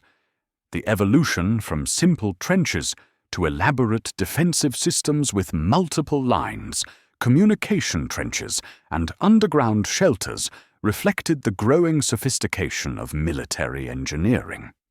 These defensive works, designed to withstand heavy bombardment, required enormous investments of labor and materials. Camouflage and deception became important elements of military operations as commanders learned the importance of concealing their intentions from enemy observers. The development of camouflage techniques, from individual soldier concealment to the disguising of entire installations, reflected the growing importance of aerial reconnaissance and long-range observation. The coordination of different arms, infantry, artillery, cavalry, and the new technologies of tanks and aircraft, required new command structures and communication systems. The development of combined arms tactics, in which different types of units supported each other in coordinated operations, marked a fundamental shift from the single-arm approaches that had dominated earlier warfare. Signal communications evolved rapidly to meet the demands of modern warfare. Telephone systems, initially vulnerable to artillery bombardment, were supplemented by wireless telegraphy, visual signaling, and messenger services. The need for reliable communication between command headquarters and frontline units drove continuous innovation in communication equipment and procedures. The study of enemy tactics and equipment became a systematic endeavor as armies established intelligence services dedicated to analyzing captured documents, interrogating prisoners, and observing enemy operations. This intelligence, combined with the rapid dissemination of lessons learned, accelerated the pace of tactical innovation and counter-innovation. Training methods evolved to prepare soldiers for the specific conditions they would face in combat. Realistic training exercises using actual weapons and simulating battlefield conditions replaced the parade ground drilling that had characterized military training in earlier eras. The development of specialized training programs for different types of units reflected the increasing complexity of modern warfare. While soldiers fought on distant battlefields, civilian populations found their daily lives transformed by the demands and consequences of total war. The Great War was the first conflict in modern history to require the complete mobilization of entire societies, blurring the traditional distinction between combatants and non-combatants. Every aspect of civilian life, from work and food to entertainment and education, was affected by the war's inexorable demands. Women's roles in society underwent dramatic changes as millions of men left for military service. In Britain, women entered munitions factories in such numbers that they became known as munitionettes, working with dangerous chemicals and heavy machinery in conditions that would have been unthinkable before the war. These women, earning wages that provided unprecedented economic independence, challenged traditional assumptions about gender roles and capabilities. The sight of women driving trucks, operating farm machinery, and working in heavy industry became commonplace throughout Europe. In France, women took over farms and small businesses when their husbands left for the front. German women worked in factories producing the weapons and supplies needed by their armies, while simultaneously managing households that faced increasing shortages of basic necessities. Children's lives were profoundly affected by the war, even in countries far from the fighting. Schools adjusted their curriculum to emphasize patriotic themes and practical skills needed for the war effort. Children participated in campaigns to collect scrap metal, grow vegetables, and sell war bonds. The absence of fathers and older brothers created family situations that required children to assume responsibilities beyond their years. Rationing became a fact of life for civilians in all combatant nations, though the severity varied considerably. British civilians faced restrictions on meat, sugar, and other imported foods as the German U-boat campaign threatened supply lines. German civilians endured much more severe shortages due to the British naval blockade, leading to widespread malnutrition and the search for substitute foods. The development of substitute products became a necessity as traditional materials became unavailable. German chemists developed synthetic rubber, artificial flavoring, and ersatz coffee made from roasted grain. These innovations, born of wartime necessity, would have lasting impacts on chemical and food industries long after the war ended. Entertainment and cultural life adapted to wartime conditions and themes. Popular songs reflected the experiences of separation, loss, and hope that characterized the war years. Theatre and cinema productions often dealt with patriotic themes, while newspapers and magazines focused heavily on war news and home front activities. Religious life took on increased importance for many civilians as they sought comfort and meaning in the face of unprecedented losses. Churches of all denominations saw increased attendance, while religious leaders struggled to provide spiritual guidance in circumstances that challenged traditional beliefs about divine providence and human suffering. The postal service maintained connections between the home front and the battlefields, carrying millions of letters and packages that provided emotional lifelines for both soldiers and civilians. The arrival of mail from the front was eagerly anticipated, while the absence of letters created anxiety and fear. Postal workers, often women, played crucial roles in maintaining these vital connections. Medical care for civilians suffered as doctors and nurses were diverted to military service. Hospitals faced shortages of staff and supplies, while the return of wounded soldiers strained medical resources. Civilian populations learned to cope with medical emergencies using reduced resources and often relying on traditional remedies and community support. The war created new forms of community organization as civilians organized to support the war effort and cope with its consequences. Women's organizations coordinated volunteer activities, while neighborhood groups organized to share resources and support families of soldiers. These organizations often continued their activities long after the war ended, permanently changing patterns of civic engagement. The transformation of peaceful economies into engines of war production represented one of the most remarkable achievements of the Great War period. Nations that had never before attempted to organize their entire industrial capacity for military purposes learned to coordinate production, allocate resources, and prioritize needs on a scale that dwarfed all previous human undertakings. British industry, with its long tradition of private enterprise and minimal government intervention, underwent a fundamental transformation as the state assumed unprecedented control over production and resource allocation.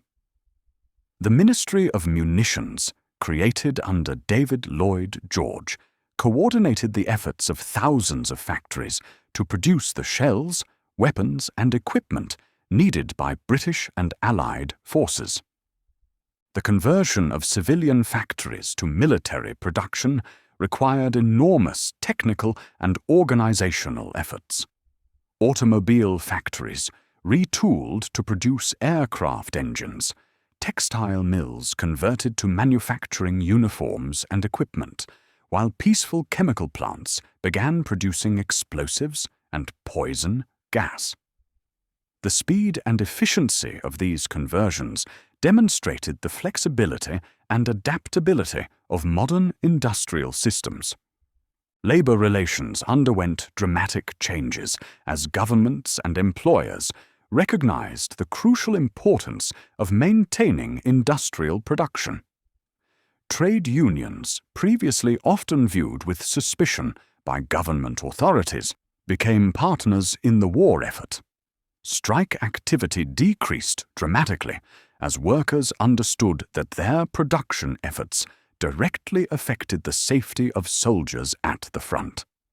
The role of scientists and engineers expanded significantly as governments recognized the importance of technological innovation for military success. Research institutions, previously focused on pure science, redirected their efforts toward practical military applications.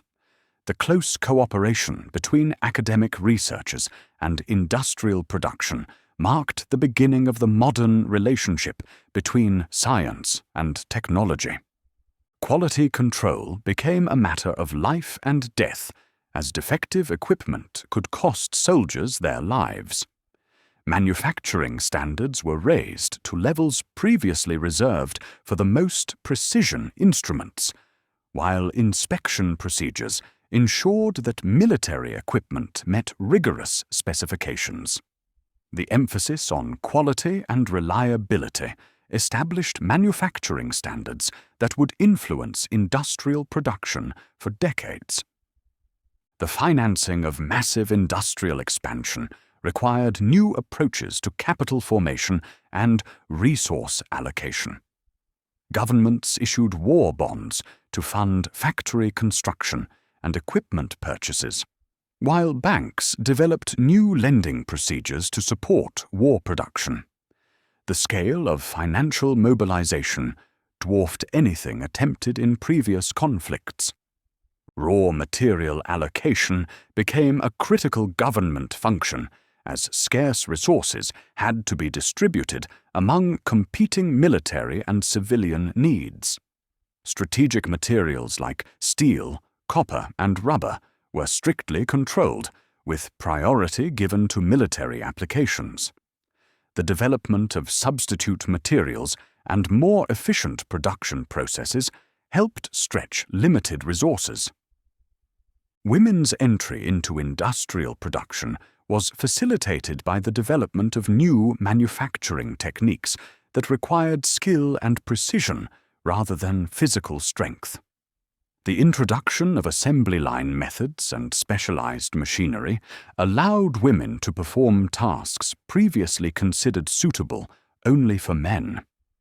Their success in these roles permanently changed perceptions of women's capabilities.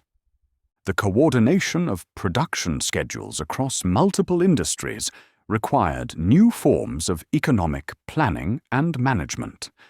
Government agencies developed sophisticated systems for tracking production, allocating resources, and coordinating deliveries. These planning techniques, refined under wartime pressure, would influence economic management in both war and peace for generations to come. International cooperation in production and supply became necessary as Allied nations coordinated their industrial efforts. Raw materials, manufactured goods, and technical expertise flowed between Allied countries in unprecedented volumes. This cooperation laid the groundwork for the economic integration that would characterize the modern global economy. The Great War profoundly influenced the cultural and intellectual life of the nations that fought it, producing changes in art, literature, music, and thought that would resonate for generations. The scale and horror of the conflict challenged existing beliefs about progress, civilization, and human nature, forcing artists and intellectuals to find new ways of understanding and expressing the human experience. Literature produced during and immediately after the war reflected both the experiences of those who fought and the struggles of those who remained at home. soldiers' poetry, written in trenches and hospitals, captured the reality of modern warfare in ways that traditional heroic literature could not. The works of poets like Wilfred Owen and Siegfried Sassoon provided unflinching accounts of the war's brutality and futility. The visual arts responded to the war with innovations in style and subject matter that reflected the fragmented and chaotic nature of modern conflict. Artists who served as soldiers brought their battlefield experiences into their work, creating images that challenged conventional representations of war and heroism.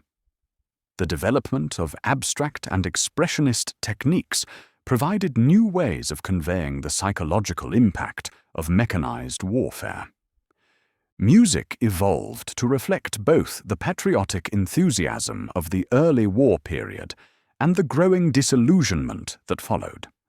Popular songs celebrated national unity and military valor, while more serious composers struggled to find musical languages adequate to express the war's unprecedented scale and horror. The influence of military bands and soldier songs could be heard in both popular and classical music.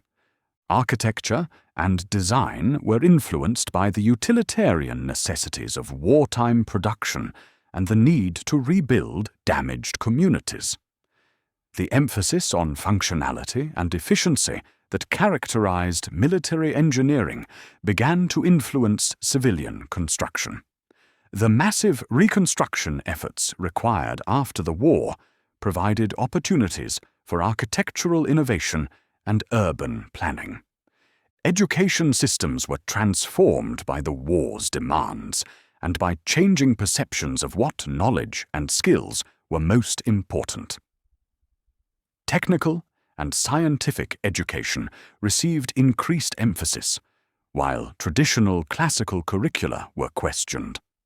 The experience of war veterans entering universities as mature students changed the character of higher education. The war's impact on religion and philosophy was profound and lasting. Traditional beliefs about divine providence and human progress were challenged by the scale of suffering and destruction that the war produced. Religious leaders struggled to provide meaningful explanations for the catastrophe, while philosophers developed new ways of understanding human nature and social organization. Film, still a relatively new medium when the war began, came into its own as a means of documenting and interpreting the conflict. War correspondents with cameras brought images of the battlefield to civilian audiences for the first time, while fictional films explored the war's impact on individuals and societies. The development of film as both documentary and artistic medium was accelerated by wartime needs and opportunities. The war's influence on fashion and social customs reflected both practical necessities and changing attitudes toward tradition and formality. Women's clothing became more practical as women entered the workforce, while social conventions that had seemed permanent before the war were questioned and often abandoned. The pace of social change, already accelerating before the war, was dramatically increased by wartime experiences. Memorialization became an important cultural activity as communities struggled to honor their dead and make sense of their sacrifices. War memorials, designed by leading artists and architects, provided focal points for collective mourning and remembrance. The development of new traditions and ceremonies reflected the need to create meaning from unprecedented loss. The medical challenges presented by the Great War drove advances in medical knowledge and practice that would benefit humanity long after the guns fell silent. The scale of casualties, the severity of wounds, and the conditions under which medical care had to be provided pushed medical professionals to develop new techniques, technologies, and approaches to treatment that revolutionized the practice of medicine. Surgical techniques advanced rapidly as military surgeons dealt with types of wounds that had never been seen before. The high-velocity projectiles and explosive devices of modern warfare created injuries that required entirely new approaches to treatment. Military surgeons developed techniques for treating head wounds, reconstructing damaged limbs, and dealing with the internal injuries caused by high-explosive shells. The development of anesthesia and pain management techniques was accelerated by the need to perform surgery under battlefield conditions. Military medical personnel learned to use anesthetics more effectively and safely while developing new drugs and techniques for managing the chronic pain experienced by wounded soldiers. These advances would later benefit civilian medical practice. Blood transfusion, still an experimental procedure when the war began, became a routine life-saving technique as military doctors learned to store, type, and transfuse blood safely. The development of blood banks and systematic approaches to blood donation established procedures that would save countless lives in both military and civilian contexts. The treatment of infection became a constant battle as medical personnel dealt with wounds contaminated by the bacteria-rich soil of the battlefield. The development of antiseptic techniques, improved wound cleaning procedures, and the early use of what would later be called antibiotic substances helped reduce infection rates despite challenging conditions. Psychiatric medicine was revolutionized by the need to understand and treat what was then called shell shock, and would later be recognized as post-traumatic stress disorder. Military psychiatrists developed new approaches to treating psychological trauma, while the sheer scale of psychiatric casualties forced medical authorities to recognize mental health as a legitimate medical concern. Prosthetics and rehabilitation medicine advanced dramatically as medical professionals dealt with large numbers of amputees and disabled veterans. The development of artificial limbs, physical therapy techniques, and occupational rehabilitation programs helped many disabled veterans return to productive lives. These advances established rehabilitation medicine as a medical specialty. Plastic surgery, pioneered by military surgeons dealing with facial wounds, developed techniques that would later be applied to civilian medical practice. The horrific facial injuries caused by modern weapons required innovative approaches to reconstruction that pushed the boundaries of surgical possibility. These techniques laid the foundation for modern plastic and reconstructive surgery. Medical logistics and field hospital organization were revolutionized by the need to treat large numbers of casualties under difficult conditions. The development of efficient triage systems, standardized treatment protocols, and effective evacuation procedures established principles that would guide military and emergency medicine for generations. The training of medical personnel was expanded and systematized as the war's demands revealed the need for more medical professionals with specialized skills. Nursing education was particularly affected as the war demonstrated the crucial importance of skilled nursing care in treating battlefield casualties. The professionalization of nursing was greatly accelerated by wartime experiences. Research into the causes and treatment of disease was advanced by the opportunity to study large populations under controlled conditions. military medical researchers made important discoveries about nutrition, disease prevention, and the effects of stress on human health. These findings would later be applied to improve civilian health care. The Great War's impact on children and family life was profound and lasting, affecting an entire generation of young people who grew up during the conflict. Children experienced the war in many ways, as refugees fleeing combat zones, as participants in home front activities, as victims of food shortages and disease, and as family members coping with the absence, injury, or death of loved ones serving in the military. Children in occupied territories faced particularly severe hardships as military operations disrupted normal life and occupying forces imposed restrictions on civilian activities. Schools were closed or converted to military use, while food supplies were diverted to support military operations. Many children suffered from malnutrition and disease, while others were separated from their families by the chaos of war. The education of children was profoundly affected by the war's demands and by changing perceptions of what knowledge was most important. School curricula were modified to emphasize patriotic themes, practical skills, and preparation for potential military service. Teachers, many of whom left for military service, were replaced by women and older men who brought different perspectives to education. Children's participation in war-related activities became a common feature of home front life. Young people collected scrap metal, grew vegetables in school gardens, and participated in campaigns to sell war bonds.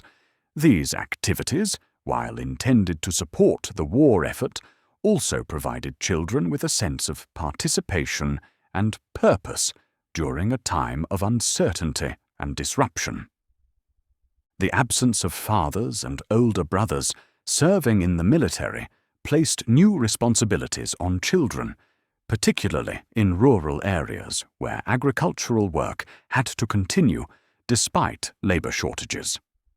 Children took on tasks that would normally have been performed by adults, developing skills and assuming responsibilities that matured them beyond their years. Family dynamics were altered by the prolonged separation of family members and the stress of worrying about loved ones in danger. Mothers found themselves functioning as single parents while simultaneously dealing with their own fears and anxieties. Communication through letters became the primary means of maintaining family connections across great distances.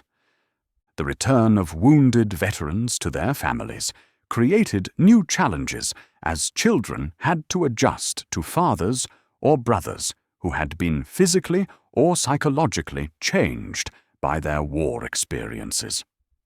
Many veterans struggled with what would later be recognized as post-traumatic stress, affecting their ability to resume normal family relationships. Children's play and entertainment reflected the war's influence on their daily lives. Toy soldiers and war games became popular, while children's literature increasingly dealt with themes of heroism, sacrifice, and patriotism. The war became a dominant theme in children's imaginative life, influencing how they understood the world around them. The psychological effects of war on children were not fully understood at the time, but many young people experienced anxiety, depression, and behavioral problems related to the stress and uncertainty of wartime life. The lack of adequate psychological support for children created problems that would affect them throughout their lives. Orphans and children whose fathers were killed in the war faced particular challenges as communities struggled to provide adequate care and support. Extended families, community organizations, and government agencies developed new approaches to caring for war orphans, establishing institutions and programs that would influence child welfare for decades. The war's impact on childhood nutrition and health was severe in many areas, particularly in countries affected by blockades or military operations. Children in Germany and Austria-Hungary suffered from malnutrition, while those in occupied Belgium and northern France faced severe food shortages. These nutritional deficits affected physical and mental development in ways that lasted throughout their lives. By the end of 1916, the Great War had truly become a global conflict, with military operations, economic disruption, and political upheaval affecting virtually every continent. The European powers' vast colonial empires ensured that a conflict that began in the Balkans would eventually involve people from every corner of the inhabited world, creating connections and consequences that would shape international relations for generations. In the Pacific, naval operations extended across vast ocean distances as British, German, and Japanese forces competed for control of strategic islands and sea lanes. The German squadron, commanded by Admiral von Spee, after its victory at Coronel, was hunted across the Pacific before being destroyed at the Falkland Islands. These operations demonstrated the global reach of modern naval power. Japanese entry into the war on the Allied side opened new possibilities for cooperation between Asian and European powers, while simultaneously creating tensions that would influence Pacific politics for decades. Japanese forces captured German colonies in the Pacific and China, establishing Japanese influence in areas that would become important during future conflicts. The war's impact on neutral nations was significant, as countries that had chosen to remain outside the conflict found their economies, politics, and societies affected by the global disruption. Trade patterns were altered, refugee populations required assistance, and diplomatic pressures intensified as both sides sought to influence neutral opinion and gain access to neutral resources. Colonial territories provided manpower, raw materials, and strategic bases that proved crucial to the war efforts of the European powers.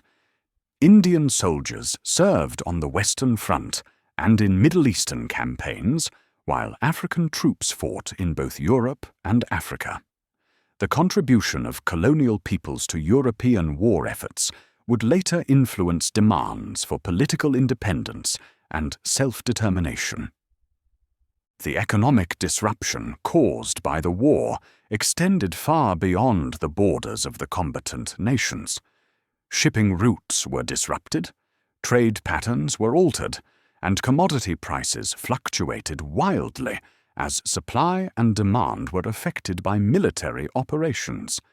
Countries that had depended on international trade found themselves forced to develop domestic alternatives to imported goods.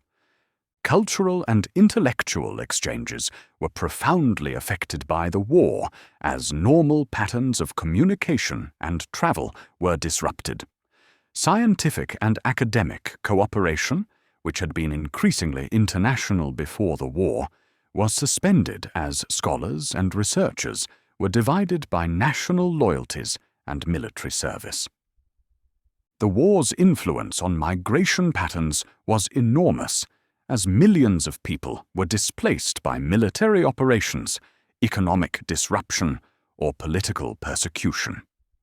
Refugee populations moved across national boundaries in unprecedented numbers, creating humanitarian challenges that required international cooperation and new approaches to providing assistance. Communication technologies, including telegraph, radio, and improved transportation, allowed news of the war to spread rapidly around the world. Public opinion in neutral countries was influenced by reports of military operations and civilian suffering, while propaganda efforts extended far beyond the borders of the combatant nations. The war's global character was perhaps most evident in the diverse backgrounds of the soldiers who fought in its major battles. The trenches of the Western Front contained men from every continent, speaking dozens of languages and representing countless ethnic and cultural groups. This diversity created both challenges and opportunities for military commanders and political leaders. As 1916 drew to a close, the character of the Great War had been fundamentally established. What had begun as a European conflict driven by alliance obligations and imperial rivalries had evolved into a global struggle that engaged the full resources of entire civilizations. The scale and intensity of the fighting had exceeded all previous human experience, while the technological and tactical innovations had revolutionized the nature of warfare itself. The human cost of the war's second year had been staggering. The battles of Verdun and the Somme alone had produced over 1 million casualties, while campaigns in Eastern Europe, Italy, and other theaters had added hundreds of thousands more to the toll. Yet despite these enormous sacrifices, the strategic situation remained fundamentally unchanged. The Western Front was still deadlocked, the Eastern Front still fluid but inconclusive, and the war at sea still undecided. The social and economic transformations brought about by the war had permanently altered the societies that fought it. Traditional class structures had been weakened by the shared sacrifice of military service and the new opportunities created by wartime production. Women had entered the workforce in unprecedented numbers, while workers had gained new importance and influence through their contributions to war production. Technological innovation had accelerated at a pace that would have seemed impossible in peacetime. The development of aircraft, tanks, poison gas, and improved artillery had created new forms of warfare, while advances in communication, transportation, and industrial production had transformed the logistics of supplying modern armies. These innovations would continue to influence military and civilian life long after the war ended. The political map of Europe was already beginning to change as the war strained the internal structures of multinational empires. The Russian Empire was showing signs of internal collapse, while the Ottoman and Austro-Hungarian empires were struggling to maintain their territorial integrity and political cohesion. The principle of national self-determination, promoted by some Allied leaders, threatened to redraw boundaries throughout Central and Eastern Europe. International law and diplomatic practice were being transformed by the unprecedented scope and intensity of the conflict. Traditional concepts of neutrality, civilian immunity, and proportionality in warfare were being challenged by new technologies and military practices. The development of international cooperation among the Allied powers was creating new models for international organization and collective action. Economic relationships were being fundamentally altered as countries developed new trade patterns, financial arrangements, and production capabilities. The United States was emerging as a major creditor nation, while European countries were accumulating debts that would influence their policies for decades. Colonial relationships were being strained by the demands of war and the contributions of colonial peoples to the war effort. The cultural and intellectual impact of the war was becoming increasingly apparent as artists, writers, and thinkers struggled to find ways of understanding and expressing the unprecedented experiences of modern warfare.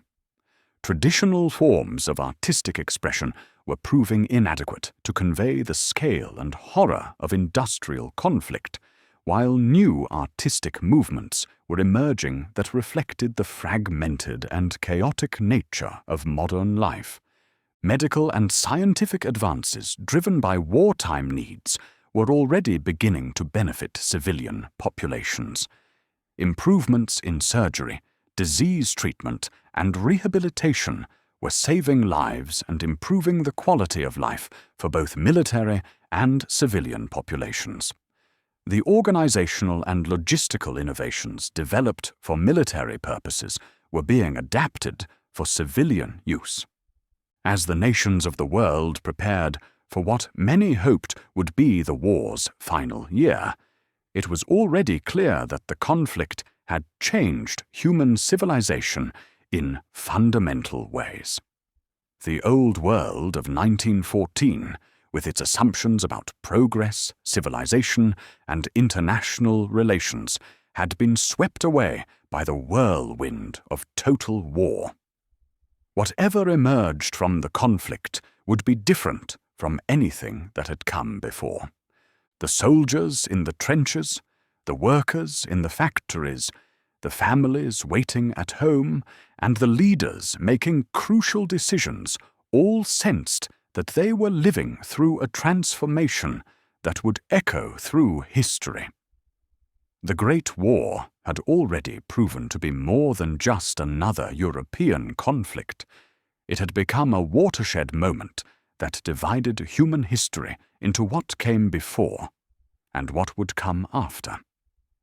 As our journey through this second part of the Great War's story comes to a close, we leave behind a world forever changed by the events of 1915 and 1916.